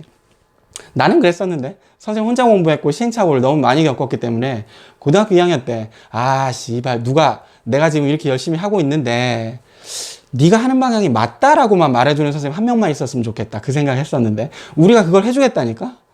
내 생각에 다른 생각을 하고 있나 학생들은? 자 그러니까 선생님이 일로 가야 될지 전진해야 될지 풀어야 될지 말아야 될지 설명을 들어야 될지 결정해 주는 게 선생이라고. 이해되죠? 그거를 마무리가 빨리빨리 되셔야 되는데 최대한 빠르면 다 좋아요. 불살르라고.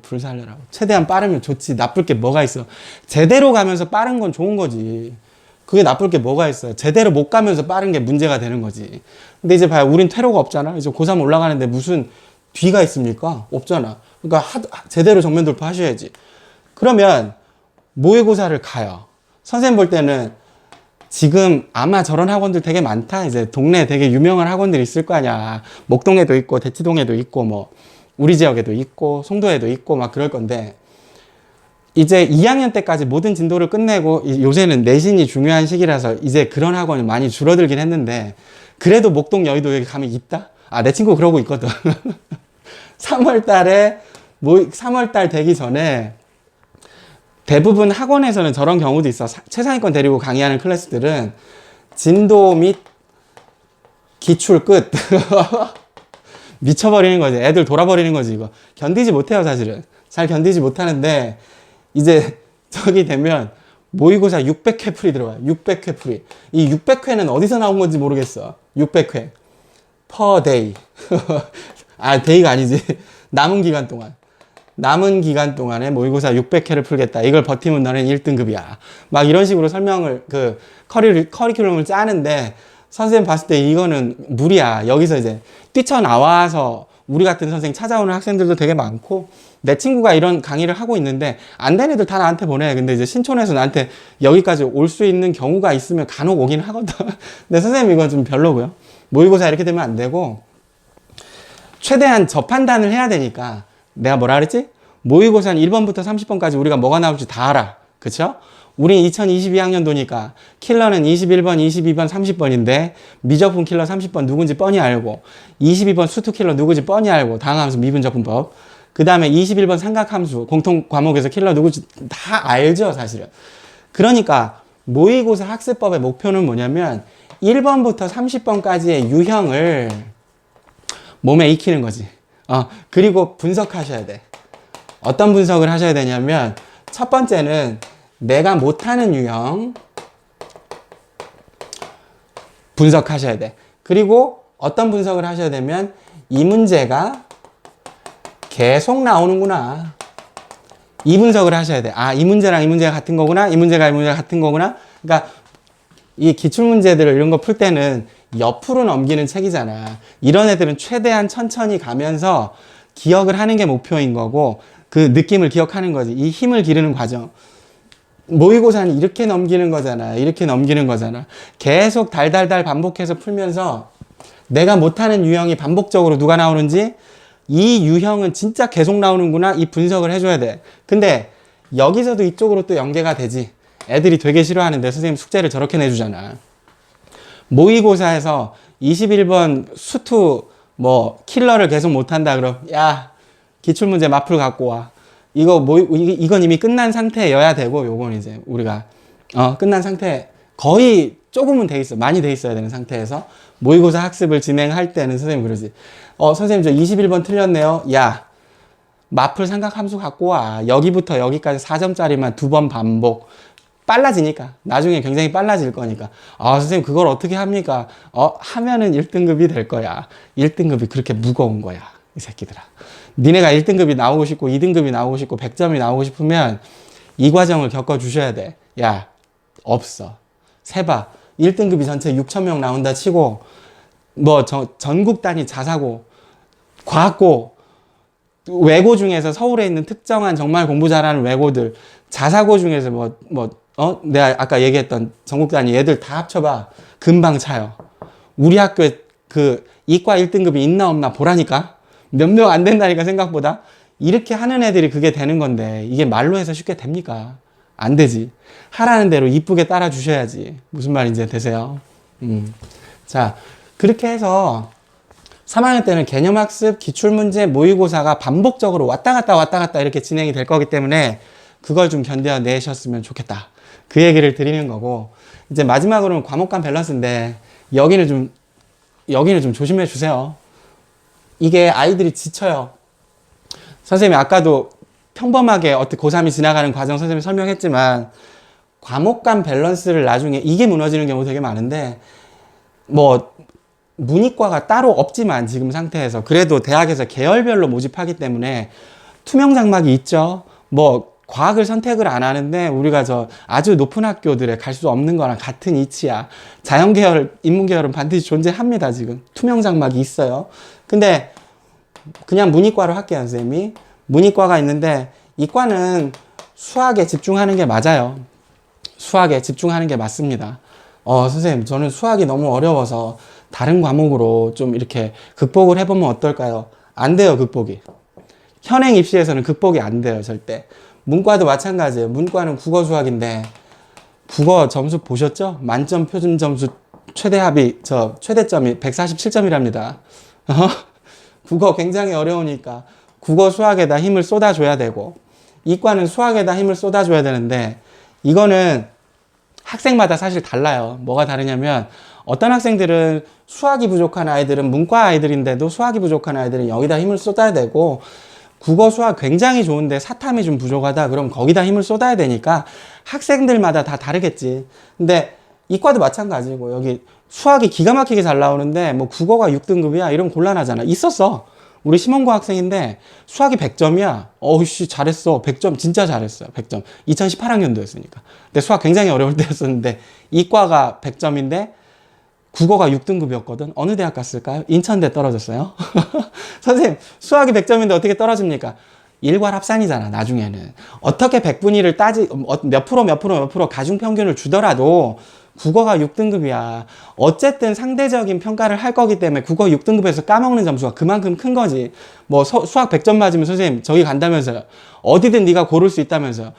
평탄은 쳐줘야지 국어 영어를. 국어 6등급 그때 37%였는데 아우 무섭게 인천대 넣었는데 떨어지더라니까. 이게 깜짝 놀라긴 했는데 나도 그래도 어떻게 좀 되지 않을까 나도 그 생각을 했었는데 안 되더라고요. 그래서 이것도 학생들마다 다르긴 하겠지만 선생님이 이 학생들마다 다른 건 디테일하게 수업 시간에 선생님 얘기하겠지만 문제는 7월 이후에요. 7월 이후에 애들이 힘이 엄청 떨어진 상태에서 힘이 떨어질 대로 떨어진 상태에서는 이과 아이들 같은 경우에는 수학을 안 해. 이게 어렵다는 거 자기도 느끼는 거지. 6월 달부터 아이들이 확 무섭기 시작하는 거야. 그동안 고1, 고2 때 그 21번, 30번 수준이랑 다르거든. 달라요. 모의고사 수준 자체가 완전히 수능 난이도 자체가 3학년 때 달라지기 때문에 수학이 너무 어려우니까 나는 84점 정도 나왔는데 포기. 내가 할 수 있는 걸 하자. 이 안 좋은 선택을 하는 거지. 과학에 집중을 합니다. 문과 아이들 같은 경우에는 수학이 안 나오니까, 국어가 안 나오니까 영어 사탐에 몰입하는 거야. 이거라도 내가 올려야지. 안 좋은 선택인데 안타깝게 생각해. 굉장히 안타깝게 생각을 합니다. 이거 안 돼. 이렇게 하면 안 되고 정면 돌파 하셔야 돼요. 정면 돌파. 내가 해야 될 거 하기 싫은 걸 하셔야 돼요. 어렵죠. 그러니까 같이 하겠다고. 선생님이 같이 하겠다고요. 선생님이 이 7월쯤 되면 이 과목 간 밸런스 무너지는 게 제일 걱정이 돼요, 사실은. 아이들은 왜 늘 짐을 내려놓는 방식으로 생각을 해요. 그렇게 하면 안 돼. 그렇게 하면 안 되고 정확히 판단했을 때 냉정하게 객관적으로 판단했을 때 내가 해야 될 걸 하는 게 맞는 거죠. 이해되죠? 그래서 지금 이제 선생님 얘기 듣다 보면 저 생각이 들 거야. 그러니까 선생아 너는 뭐 하는데? 다 우리가 해야 되는 거네, 씨발. 너는 뭐 하냐니까? 그래, 선생님 해줄 게 사실 별로 없다. 선생님이 길을 알려주는 거고 안 될 때 독려하는 거고 꾸역꾸역하게 만드는 거고. 왜? 혼자 하면 약속 안 지켜도 되잖아. 근데 둘이 하면 어때? 꾸역꾸역 약속 지키셔야 되죠. 그래서 선생님이 있는 건데 이 기출문제 우리 지금 험난한 길이 왔어요. 초벌풀이 되게 어려울 건데 수1, 수2 문제량이 2,700개더라고. 우리 애는 과제가 잘 안 되는데요, 선생님. 과제가 안 되면 도둑놈이야. 뭐냐, 왜 도둑놈이냐고?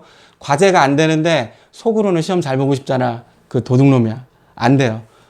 과제가 안 되니까 강제로 안 돼요. 강제로 될 거였으면 안 될 학생 하나도 없어요. 우리 애는 변하지 않아요, 선생님. 변하게 만들어야 돼요. 그러니까 눈앞에 딱 이렇게 변화가 보이지 않아도 된다니까? 같이 하는 거야. 그리고 나도 모르게 뒤로 돌아봤더니 그때 내가 이렇게 버텨보니까 그때 내가 참 바보였구나. 병신이었구나. 그 생각할 수 있으면 돼요. 뭐냐면 2,700개를 하면 산술적으로 하루에 30문제를 하면 90일에 끝난다라는 계산이 나오지. 그쵸? 수원수투 합이 이만큼이니까. 그쵸? 근데 여기서 이제 아주 쉬운 2점짜리들도 한 200개 정도 들어있을 거니까 냉정히 얘기하면 2,500개야. 그럼 30문제씩 하면 90일이 안 걸린다는 말이지. 초벌풀이 하는데 너무 어려운 거 남겨놓고 가는데도. 근데 이게 되게 어려워. 애들 잘 안 돼. 간혹 학부모님들 전화 와서 기출문제 풀이 잘 안 될 때, 과제문 잘 안 될 때 선생님한테 저렇게 얘기하는 경우도 있어. 선생님, 애가 너무 힘들어하니까. 근데 생각해봐. 다른 거 하면서 하루에 30개 푸는 거예요. 하루에 30개 꾸역꾸역 푸는 거예요. 이게 안 되면 저 정하고 가셔야 돼. 선생님, 저의 목표는 1등급이 아닙니다. 저의 목표는 2등급이 아니에요.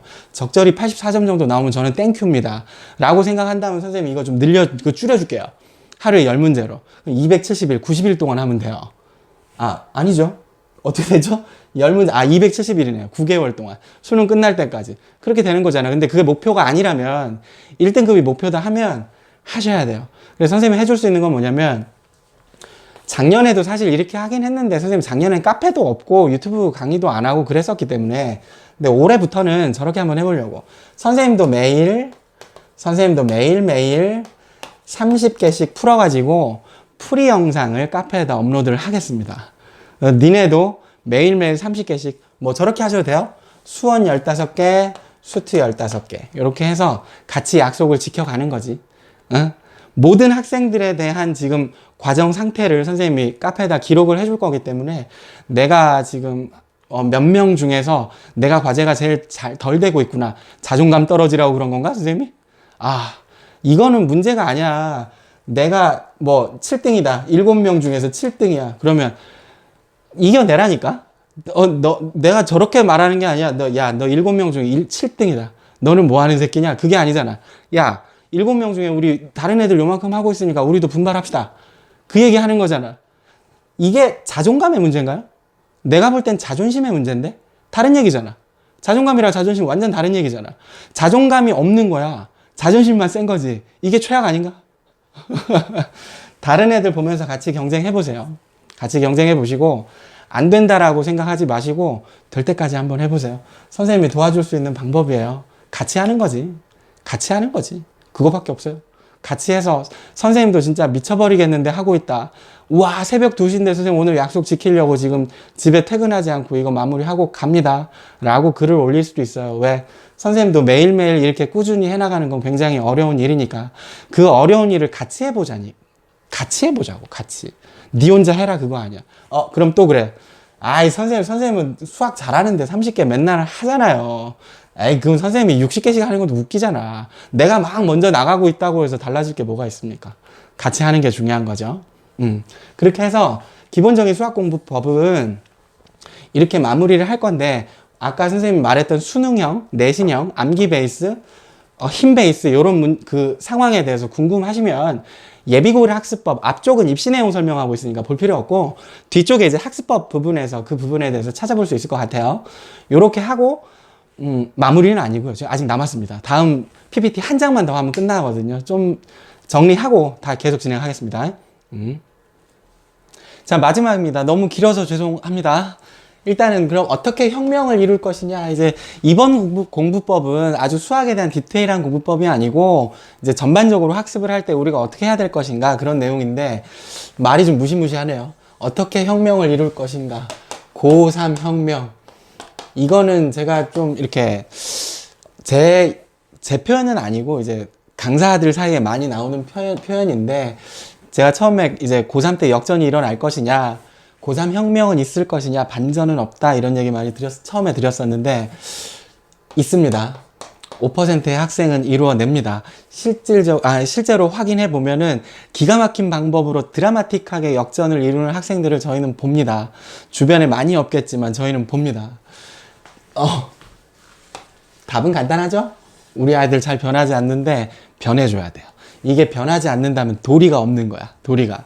그래서 크게 카테고리는 3개 정도로 나눴는데 이제 가장 대표적인 거는 사교육에 대한 얘기고요. 두 번째는 이제 자습이죠. 제일 중요한 자습이고 세 번째는 휴식 얘기예요. 휴식이 진행이 돼야 멘탈이 안 나갑니다. 첫 번째부터 얘기를 할 건데 사교육이에요. 사교육을 이용을 할 건데 제가 이제 제일 걱정되는 건 뭐냐면 강제학습이에요. 강제학습. 강제학습이 이제 부모님들, 학부모님들도 많이 생각하고 있고 저 정말 많이 듣는 얘기고 저희도 이제 설득을 해 나가는 과정이 굉장히 어려운 과정 중에 하나인데 이 부분이 이게 왜 그런가 봤더니 이것 때문에 그런 것 같아요. 학력고사. 문제는 학력고사야. 이제 저희 학부모님들도 연령대가 많이 낮아졌기 때문에 이제 저희 학부모님도 중등부 같은 경우는 거의 수능 세대들이 많고 고등부도 이제 걸쳐 있는 것 같아요. 뭐 고등부도 1학년, 2학년, 3학년 보면은 학력고사 마지막 세대이거나 아니면 수능 1세대들이거나 이런 세대들인데 요 학력고사 세대들의 이제 공부를 바라보는 관점이 뭐냐면 그때는 암기 위주였어요. 수학이고 뭐고 다 필요 없어요. 많이 풀어본 놈이 이기는 그런 문제가 아니라고 하시면은 안 돼요. 이거는 저희가 분석을 해봐도 암기형 문제고 간혹 어려운 문제가 나오면 일본 본고사 그 동경대 본고사 문제 막 이런 거 문제 숫자만 바꿔갖고 이런 내는 문제들인데 이제 노출이 많이 되면은 그때 당시에는 노출이 많이 되면은 그걸 풀 가능성이 굉장히 높아지는 시험이었는데 여기에 문제가 생겨서 수능이 나온 거잖아요. 이 암기를 해서 될 수 없게 만들겠다. 그래서 수능이 나온 거기 때문에 이때는 뭐가 있었냐면은 족집게가 있었죠. 쪽집게. 쪽집게 강사가 굉장히 유행했었어요. 왜냐면 학력고사 문제 수준이 높아요. 생각보다 어려운 문제도 굉장히 많이 나오고 하는데 다량의 문제를 확보해가지고 우리 애들한테 이거 나올 거야. 이거 나올 거야. 저 쪽집게 강사가 유능하더라. 그게 가능해요. 왜냐면 어떤 문제를 갖다 놓고 숫자만 바꿔서 연습을 시키면 대입해서 풀 수 있는 문제들이 그때 고난도의 특징이기 때문에 근데 그 부작용 때문에 대학에서 좀 문제가 많이 생겨서 아이들이 문제만 바뀌면 상황만 바뀌면 문제 해결력이 떨어진다 이런 상황이 계속 나왔었기 때문에 수능은 못 외우게 하는 시험이잖아요. 못 외우게 하는 시험이어서 이제 제가 이 수능 같은 경우에는 계속 상황이 바뀌는 그런 문제들이에요. 그 상황에 대해서 전반적인 힘을 기르지 않으면 그 문제에 대해서 내가 꾸역꾸역 푸는 연습, 그 힘을 기르지 않으면 풀 수 없는 문제. 어차피 저희가 기출문제 풀고 나면 허탈한 얘기를 하거든요. 아이들한테 뭐라고 얘기하냐면 야 기출문제 우리 다 분석됐지? 최상위권들, 상위권들, 뭐 중하위권들도 마찬가지인데 야 기출 우리 이거 드디어 끝났다. 이제 어떻게 생각하면 되냐면 우리가 지금 했던 문제는 26문제 안에는 있겠지만 여기까지 푸는 데는 문제가 안 되겠지만 남은 고난도 4개, 고난도 4개를 풀 때는 무슨 생각을 해야 되냐면 내가 지금까지 풀었던 문제는 절대 안 나와. 얘가 변형된 문제가 나올 거야 라고 얘기를 하면 아이들이 맥이 쭉 빠져요. 사실은 선생님 어떻게 그렇게 힘을 좀 쭉 뺍니까? 지금 이렇게 열심히 해놨는데. 그게 아니고 수능은 스타일이 다르다. 수능은 내가 많은 문제를 접해 본다고 해서, 그러니까 간혹 학생들이 저런 얘기 많이 하거든요. 선생님, 이 한 문제에 대해서 서너 가지로 풀어주시면 저희가 학습이 좀 더 되지 않을까요? 아예 그런 것도 아니에요. 내가 귀찮아서 그런 게 아니고 분명히 아이들이 풀이를 제시하면 다른 풀이를 제시합니다. 저희가. 그렇지만 선생이 서너 가지의 풀이를 제시한다고 해서 그거를 필기해가지고, 저는 사실 수능 학습 수능 공부할 때는, 같이 공부할 때는 아이들이 필기할 때도 뭐라고 해요, 사실은.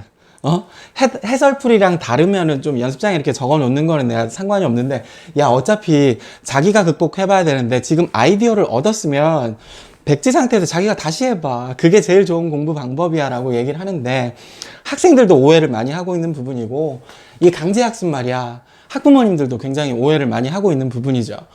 아니, 저 얘기를 많이 하세요. 저 얘기 무슨 얘기냐면, 아니, 우리 애에 대해서 누가 제일 잘합니까? 선생이 잘하나요? 아니잖아요. 부모님들이 제일 잘 알아요. 내 새끼 눈빛만 봐도 알 텐데, 그렇잖아요. 우리 애가 변화가 안 될 거다라고 판단하시면 제발 부탁이지만 변화를 시키는 방식으로, 우리가 지금 보는 수능 시험에 맞춰서 마인드를 바꾸는 방향으로 우리가 접근을 해야 됩니다. 이 강제학습의 뜻이 뭐냐면, 부모님들 정말 많아요. 이거 정말 많고, 혹시 그런 생각을 하고 있더라도 부끄러워하지 마셨으면 좋겠어요. 왜냐하면 나라도 그럴 거니까. 나라도 그럴 것 같아요. 답답하니까. 우리 애가 좋은 출발선상에서 시작했으면 좋겠지만 사랑스러운데 고생은 덜 했으면 좋겠고, 이건 모든 부모가 그렇지 않을까요? 난 우리 애가 제일 버릇없이 키우고 싶은데, 온실 속에서. 실제로 그렇습니다. 그런데 이 강제학습이 뭐냐면, 저희가 연락을 많이 받습니다. 첫 번째는 뭐냐면, 우리 애는 혼자 안 하니까 학원을 2개를 보내면, 내가 돈은 좀 들겠지만 어차피 우리 애 집에서 혼자 안 하니까 학원을 가 있는 동안에는 공부를 하고 있지 않을까요? 그게 차라리 낫지 않을까요? 라고 생각하시는 분들이 굉장히 많아서 우려스럽습니다. 사실. 왜냐하면 학원을 2개 다니게 되면 문제가 뭐가 생기냐면, 책을 2권 보는 거랑 똑같은데 책 1권 이쪽에 보는 거랑 이쪽에 보는 거에서 첫 번째 학원에서 모르는 거 두 번째 학원에서도 모르고, 첫 번째 학원에서 아는 건 두 번째 학원에서도 알아요. 계속 문제는 같은 문제에서 발생할 거고 같은 유형에서 발생할 건데, 이 아이가 수능형 문제를 혼자 고민할 시간은 없다고 봐야 돼요. 사실은 없다고 봐야 돼. 그래서 이 고민을 이렇게 얘기하시는 학부모님들 굉장히 많고, 저는 안타깝게 생각을 합니다. 오죽하면 이런 생각을 하겠느냐라고 생각을 하지만 최대한 마인드 변화를 이끌어내야 됩니다. 그리고 자습 시간을 확보해야 돼요. 저희가 저쪽에서 얘기하겠지만. 두 번째는 뭐냐면, 아니, 학원을 2개를 보내서 공부를 시키겠다 이거고, 어차피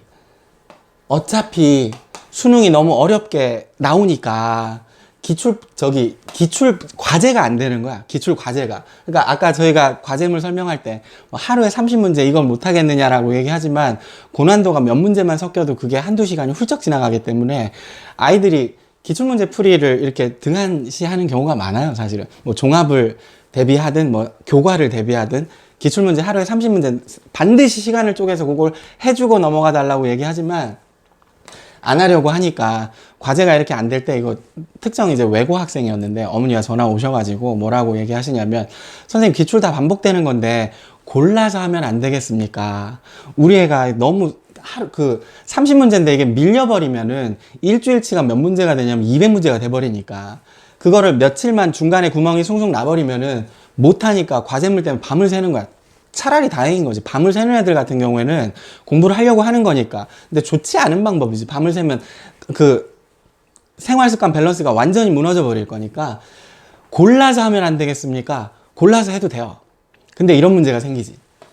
골라서 하면은 무슨 문제가 생기냐면은, 사실은 학부모님들께서도 마찬가지고 학생들도 마찬가지인데 질문을 많이 하는 게 뭐냐면, 이거 어려운 거니까 선생님 좀 도와줘야 되는 거 아닙니까? 도와드려요. 도와드리는데 서너 문제만 해봐도, 서너 개만 해봐도 고난도 문제 유형은 비슷하니까 그 유형에 대한 메커니즘은 아이들이 잡아내요. 그 다음엔 뭐냐면 서너 개를 우리가 학원에서 도와주고 선생님이 도와주고 같이 했을 때 여기에서 파생되는 비슷한 것들을 200개에서 많게는 300개, 3000개까지도 푸셔야 돼요. 3000개까지도.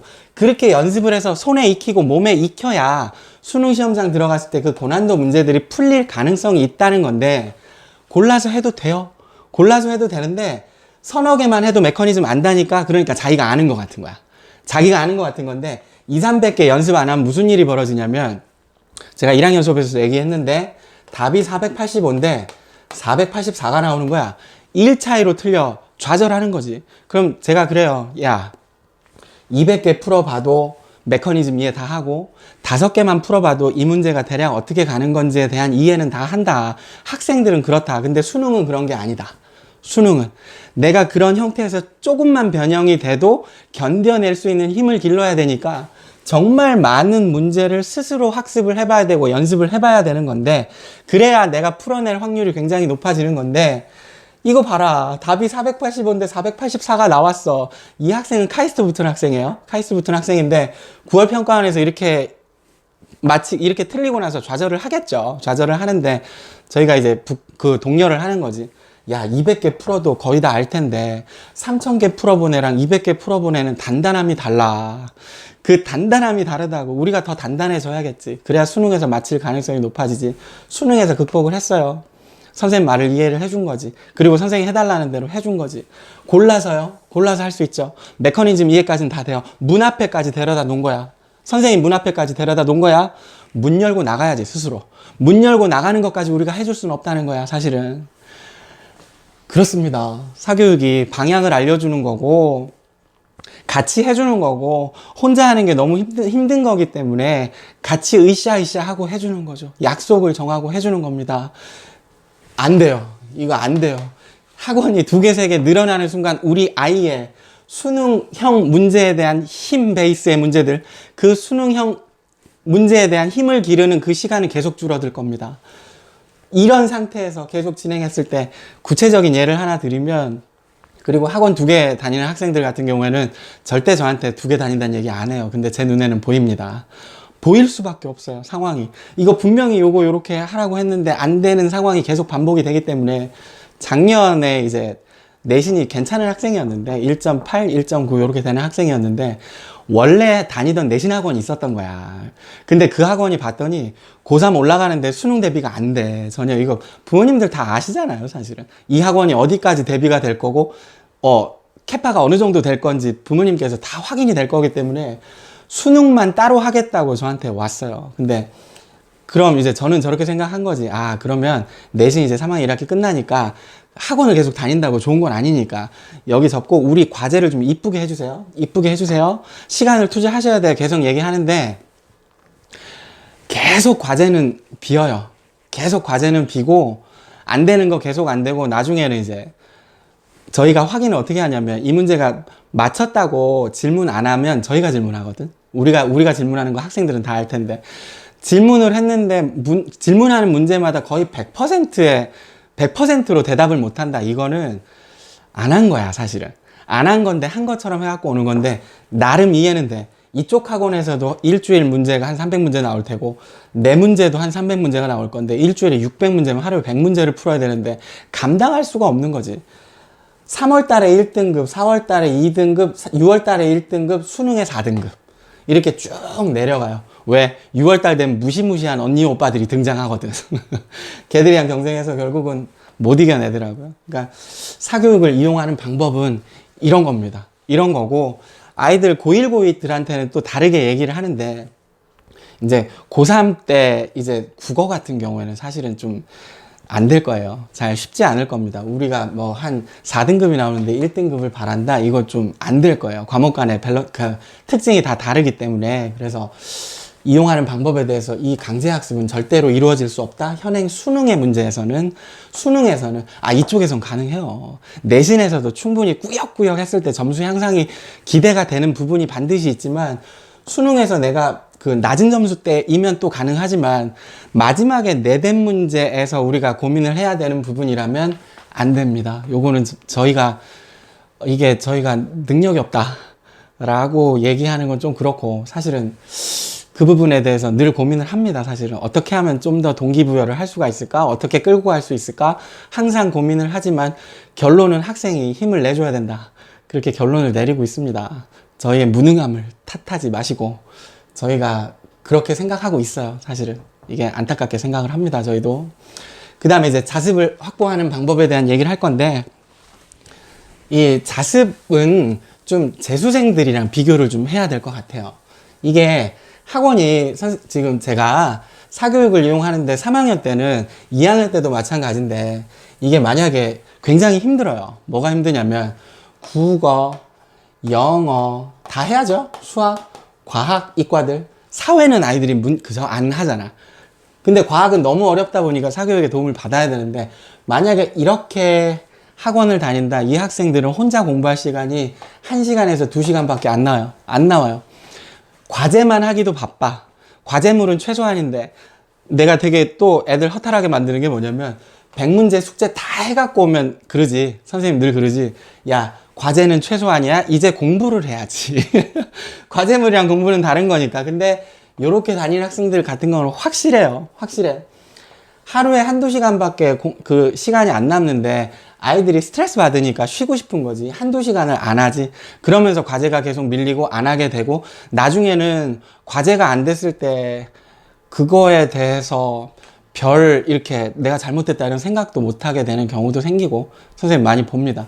그리고 사실 어른으로서 좀 미안하게 생각을 하는데, 이게 이렇게까지 안 하더라도 공부하는 방법을 중학교 때부터 좀 생각을 해서, 있어. 사실은 중학생들 수학만 다니고 또는 국어만 다니고 집에서 해결하는 아이들도 있는데 극히 드문 케이스지, 그런 경우는. 그래서 일단은 사교육이 많아지면 우린 자습시간 확보가 거의 불가능해질 거다. 거의 불가능해질 거다. 그래서 자습시간 확보는 누구랑 비교해야 되냐면 재수종합반이랑 비교를 해야 되는데, 얘들이 2시 반만 되면 끝나거든. 아침에 시작해갖고 9시, 8시에 시작해갖고 뭐 2시 반만 되면 끝나. 그리고 논술이나 뭐 과학특강 이런 거 끝나더라도 최대 늦어봐야 뭐 4시 반?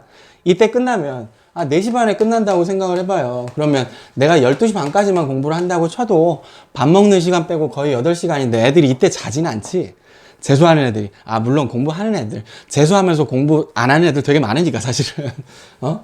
얘들이 내가 봤을 때는 8시간에서 9시간 정도는 나오면 이 무시무시한 언니 오빠들이 이렇게 공부를 해주면 우리는 더 확보를 해야 되는데, 그래서 이제 자습시간 확보하는 가장 좋은 방법은 뭐냐면, 학원을 좀 줄일 수 있으면 줄이면 좋은데, 이제 그게 안 되는 학생들이 있죠. 그거는 안타깝게 생각을 하고, 일단은 아이들이 저 생각을 해야 돼. 학원 시간을 좀 이렇게 어렵겠지만, 왜냐면 학원 선생님들도 스케줄이 있을 테니까 쉽진 않겠지만, 학교 끝나고 바로 시작해서 학원을 끝내고 풀자습, 또는 학교 끝나고 바로 풀자습 시작해서 마지막에 학원, 뭐 이런 식으로. 학원 강의가 공부가 제일 안 될 때 하는 게 맞아. 그래서 이제 상위권들은 언제를 제일 많이 택하냐면, 토요일 같은 경우에는 아침 8시 타임, 요때 빨리 하고. 왜냐면 오해하시는 게 뭐냐면, 최상위권들, 서울대, 뭐 연대, 의대 이런 데 가는 애들, 걔들이 주말에 막 12시간씩 하루 종일 공부할 것 같은데 걔들 그렇게 못해요, 사실은. 제대로 공부해도 10시간 정도면 정말 잘한 거야. 이거를 일주일, 2주일 연속으로 쫙 해줬다. 대단한 거야, 이거. 10시간. 생각해봐. 아침 8시부터 공부해가지고 밤 8시까지 공부하면 12시간인데, 그 중에 밥 먹는 시간 2시간 빼면 그렇게 되는 거야. 그쵸? 애들 쉬지도 않고 그렇게 못한다니까, 절대로. 주말에 이틀 동안 그렇게 못해요. 그거 한 달 가면 애들 바로 멘탈 나가는 거야. 한 달까지 가는 학생 본 적 한 번도 없어. 나는 걔들이 정말 좋은 학교 가고 의대 가고 이런 애들인데 본 적 없어요. 걔들 그게 아니니까 아이들이 어떻게 택하냐면, 토요일 아침 8시에, 그러니까 생활관리가 돼야지. 일단 생활관리가 돼서 내가 이때 맑은 정신이어야 돼. 그럼 최소 7시나 6시에 일어나야 된다는 얘기인데, 아이들이 정말 원하는 시간이지. 요때 수업 이렇게 하겠다. 하고 10시나 9시 반에 끝난다. 그럼 이때부터 자습 2시간 잡고 1시간 거르고 저녁까지 풀로 이렇게 자습을 가거나. 그러니까 만약에 학원이 만약에 영어는 이제 많이 줄이는 추세가 돼야 되고, 고등학생 때는, 3학년 때, 1학년 때는 뭐 별 얘기 안 해요. 다른 과목에 대해서 학원을 어떻게 해라 그런 얘기 안 하는데, 고3 때는 내가 영어를 3회씩 간다. 이거 되게 문제 있어. 이거 이렇게 되면은 3일에 대해서 자습이 아까 1~2시간밖에 안 나오는 거야. 왜냐면 학원 하나 있으면은 거의 내가 4시간, 3시간을 빼야 되기 때문에 자습이 나올 수가 없죠. 그러니까 학원을 최대한 좀 줄일 수 있을 만큼 줄이고, 자습을 좀 확보를 해라. 주중에 학원이 꽉 차 있다. 그럼 주말을 풀로 어떻게 쓸 것이냐. 아니면 주중에도 어떻게 하면 최소한으로 학원에서 수업이 뭐 1시간 반이다. 이 정도가 제일 많을 건데 1시간 반 수업을 하거나 아니면 2시간 수업을 하거나 그렇다면 어떻게 3시간 안쪽으로 저걸 빼고 5시에 학교 끝나면은 뭐 방학 때는 좀 더 시간 활용이 될 거고 5시에 끝나면 어떻게 8시부터 내가 1시 반까지라도 자습을 할 수 있을 것이냐. 이 확보가 시급해요. 어떻게 하더라도 재학생은 재수종합반 학생들보다 자습 시간이 모자랄 수밖에 없어요. 무슨 말인지 되시죠? 그래서 사실은 수업 시간에 제일 아이들이 막 쟁탈전을 벌이죠. 어떻게 하면 5시 20분에 나는 수업을 시작해서 6시 50분에 끝내고 20분 만에 밥 먹고 7시 20분부터 나는 1시 20분까지 공부를 하겠다. 6시간 동안. 고3들의 싸움입니다. 이거는. 고3들이. 어떻게 하면 그렇게 할 것이냐. 그리고 자기 스탑워치로 다 기록하는 애들도 되게 많아요. 내가 수업 자습을 어떻게 시간을 만들었느냐. 하루하루 매일매일 재수종합반 애들이랑 비교하면서 하는 경우가 많습니다. 그래서 자기 학원 스케줄이랑 내가 자습 시간을 어떻게 확보할 수 있는 있을지에 대해서 정확히 계산이 나와야 되고, 그렇게 풀타임으로 들어가셔야 돼요. 풀타임으로 들어가셔야 되고, 마지막은 이제 휴식과 멘탈. 그 얘기를 좀 하겠습니다. 가끔 이렇게 보면은 아이들이 올해 같은 경우에도 코로나 때문에 이제 학교들을 많이 안 가다 보니까 풀자습하면서 지내는 경우가 되게 많은데, 이 멘탈이 되게 중요할 것 같아요. 근데 멘탈이 사람마다 다르냐? 다르긴 한데, 대부분의 아이들은 약합니다. 어른들이랑 비교하면 안 되고, 어른들 입장에서 왜 이걸 못 버텨? 라고 생각하면 안 될 것 같아요. 아이들이 공부하는 과정이 그렇게 쉽지는 않기 때문에 저희도 압니다. 쉽지는 않아서. 근데 이 휴식에 대한 얘기는 이건 좀 지켜줘야 될 것 같아. 뭐냐면, 첫 번째는 공부 계획을 시간으로 세우지 마세요. 내가 하루에 4시간 공부하겠다. 이렇게 하면 안 돼. 양으로 세우세요. 양으로. 내가 오늘 수학을 기출문제 30개 했고, 바이블 연습문제 다 했고, 기출문제도 모의고사도 하나에 했으니까 오늘 끝난 거야. 근데 내가 오늘 원래 수학 공부를 4시간 하려고 그랬는데 그 양이 끝났어. 그럼 쉬어야 돼. 쉬어야 돼요. 안 그러면 못 버텨. 근데 물론 모든 과목에 대해서 수학만 가지고 하는 얘기는 아니고 모든 과목에 대해서 그렇게 세우셔야 되고, 그 양이 끝났을 땐 바로 쉬어야 되고, 휴식은 일주일에 6시간을 쉬어야 돼. 6시간. 이때는 진짜로 아무도 터치하면 안 돼요. 그냥 자기 방에서 잠을 자든 뭘 하든 뭐라고 하면 안 되는데, 하루를 통으로 쉬면 안 됩니까? 그래서 그러기에는 주말이 너무 아깝지. 그러기엔 너무 아까워. 일요일 날 쉬면 안 됩니까? 일요일 날 쉬는 건 비추입니다. 왜냐하면 월요일부터 새로 시작해야 되는데 토요일이나 금요일 날 쉬는 걸 좀 추천을 해요. 왜냐하면 버퍼링을 또 해서 해야 되기 때문에 일요일 날 쉬어버리면 또 월요일 날 또 되게 하기 싫거든. 근데 이 휴식 시간이 없으면 절대로 안 돼요. 아이들은. 영화도 보고, 근데 저거 하면 안 돼. 6시간을 내가 쉰다라고 생각을 해놓고 게임을 막 6시간씩 저걸 하는 거야. 배그를 하는 거야. LOL을 하는 거야. 롤을 하는 거야. 미친 거야. 게임 하는 거 쉬는 게 아니에요. 머리 더 아픈 거니까. 무슨 말인지 되시죠? 내가 정한 시간이 있어야 돼. 우리 학생들 중에 가끔 저런 적이 있는데, 예능 프로가 보고 싶은데 2개 다 보긴 좀 그런 거야. 선생님, 나 혼자 산다를 봐야 돼요? 싱어게인을 봐야 돼요? 그거 질문해요. 지금 고3들 올라가는 애들. 기특하지 사실은. 왜 기특하냐면 둘 다 봐도 되는데, 유튜브로 막 찾아서 둘 다 봐도 되는데 못 그러는 거야. 그 시간이 아까운 거야. 그러니까 어떻게 둘 중에 자기는 하나만 보고 싶은 거야. 그리고 그거 기다린다. 일주일을 그거 기다리는 재미로 사는 거야. 6시간 쉬는 그날을 위해서 사는 거야. 야, 이놈들아, 공부하는 게 잘 놀려고 공부하는 거야. 공부해서 너희들의 자아 실현을 위해서 공부하는 건가? 아니지 않나 사실은. 나는 그렇게 생각 안 하거든. 그 인생이 100년을 가면은 내가 하고 싶은 것도 하고 살아야 되는데, 그 하고 싶은 거 하고 살 거면 하기 싫은 것도 많이 해줘야지 내가 하고 싶은 걸 할 수 있는 여력이 생길 거니까. 그래서 하기 싫은 공부하는 거 아닌가? 그거 중요하잖아. 공부 중요하잖아. 내가 정말 놀고 싶을 때 제대로 놀기 위해서 미리 준비하는, 투자하는 과정이니까. 근데 요거에 대한 기대도 없다. 그 공부 못하는 거야.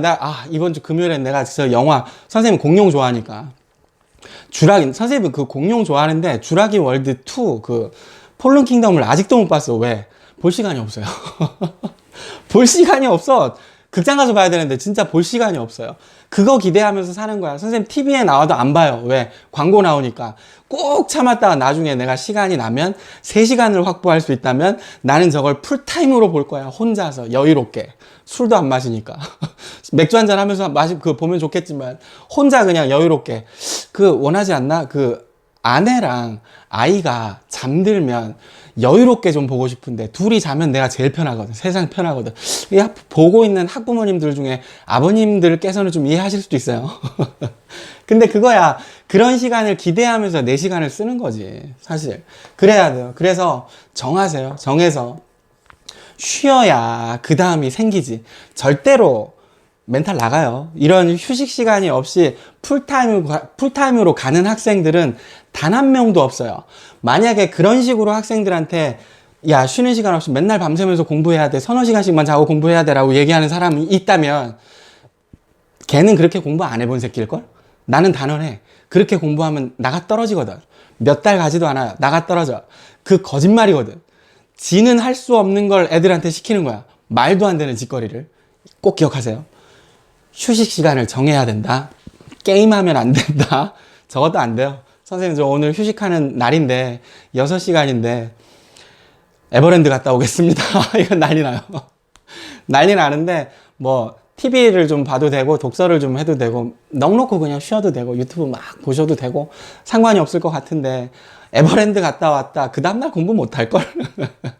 그거 쉬는 거 아니에요. 근데 너무 외향적이어서 밖에 나가서 사람들을 만나야 에너지가 생기는 그런 사람들이 있잖아. 나는 그런 스타일이 아니거든. 그래서 그런 학생들이 있다면 선생님이 조언을 못 할 것 같아. 그런 부분에 대해서는 저희가 공부를 좀 더 하겠습니다. 그 다음 멘탈인데, 요거는 언제 나가냐면 늘 내 기대치가 있는데 기대치보다 안 나왔을 때 멘탈이 나가요. 이성 친구가 있는 학생들 같은 경우에는 이성 친구랑 싸웠을 때 멘탈이 나가요. 특히 여학생들이 더 잘 나가요. 남학생들은 단순해가지고 멘탈이 나가더라도 그냥 우리가 살살살살 꼬시면 쫓아와요. 단순해서. 근데 여학생들은 진짜 오래 가요. 생각보다. 그리고 그 성적이 사실 3월, 6월 중간고사 이럴 때 성적이 기대만큼 나오지 않는 학생이 대부분이기 때문에 그때 멘탈이 나가는데, 이거는 선생님의 도움을 좀 받으셔야 됩니다. 멘탈이 나갔을 때 학생들마다 다른데, 하나만 좀 기억해주면, 어른들 입장에서 이렇게 얘기하는 건 잘못된 것 같아요. 뭐냐면, 야, 이거 가지고 왜 멘탈이 나가? 정신력으로 이겨내야지. 에이, 무슨 정신력 같은 소리. 정신력 나도 우리도 없어. 정신력은 뭐가 돼야 돼요?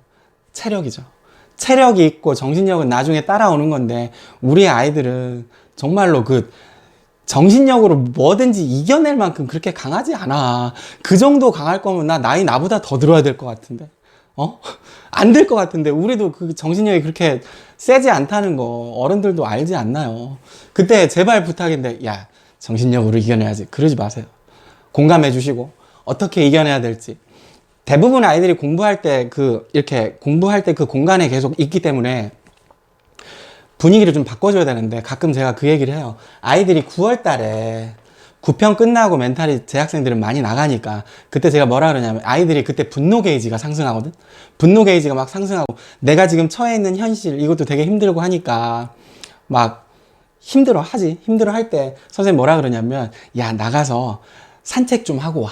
산책 좀 하고 오고, 여기 먼 산이 없지만, 선생님, 나는 이제 먼 산이 있어서 먼 산 쳐다보고 그랬는데, 야, 쳐다보시고, 좀 분위기를 바꿔주고 해야지. 정신력으로 이겨내려고 아무리 애써도 정신력으로 이겨낼 수가 없다. 분위기를 바꿔라. 제발 앞에 공원 있으면 한 바퀴 돌고 오세요. 그 얘기를 많이 합니다. 이걸 이제 학생들마다 관리하는 방식이 다를 거기 때문에 저희가 데리고 얘기를 하겠습니다. 많이 얘기를 할 거고, 일단 공부법은 이 정도로 지금 너무 길어져 가지고 더 하고 싶은 얘기는 너무 많고 해주고 싶은 얘기가 너무 많은데 너무 길어졌어요. 너무 길어져서 제가 이쯤에서 이제 끝내고, 중요한 포인트는 변해야 살고 반전은 없다. 5%만 있다. 혁명을 이루고 싶으면 변해야 된다. 1등급 나오고 싶으면 선생님이 공부하라고 했던 방식을 따라줘야 되고, 그쪽에서 더 나갔을 때 디테일한 방법은 자기만의 방식이 생겨야 된다. 여기가 이제 포인트입니다. 포인트고, 강의가 너무 길어졌습니다. 또 디테일한 부분, 학생들마다 다른 부분은 수업 시간에 해결을 하고요. 궁금한 점 있으면 댓글이나 카톡으로 문의해 주시면 감사드리겠습니다. 감사합니다. 고맙습니다.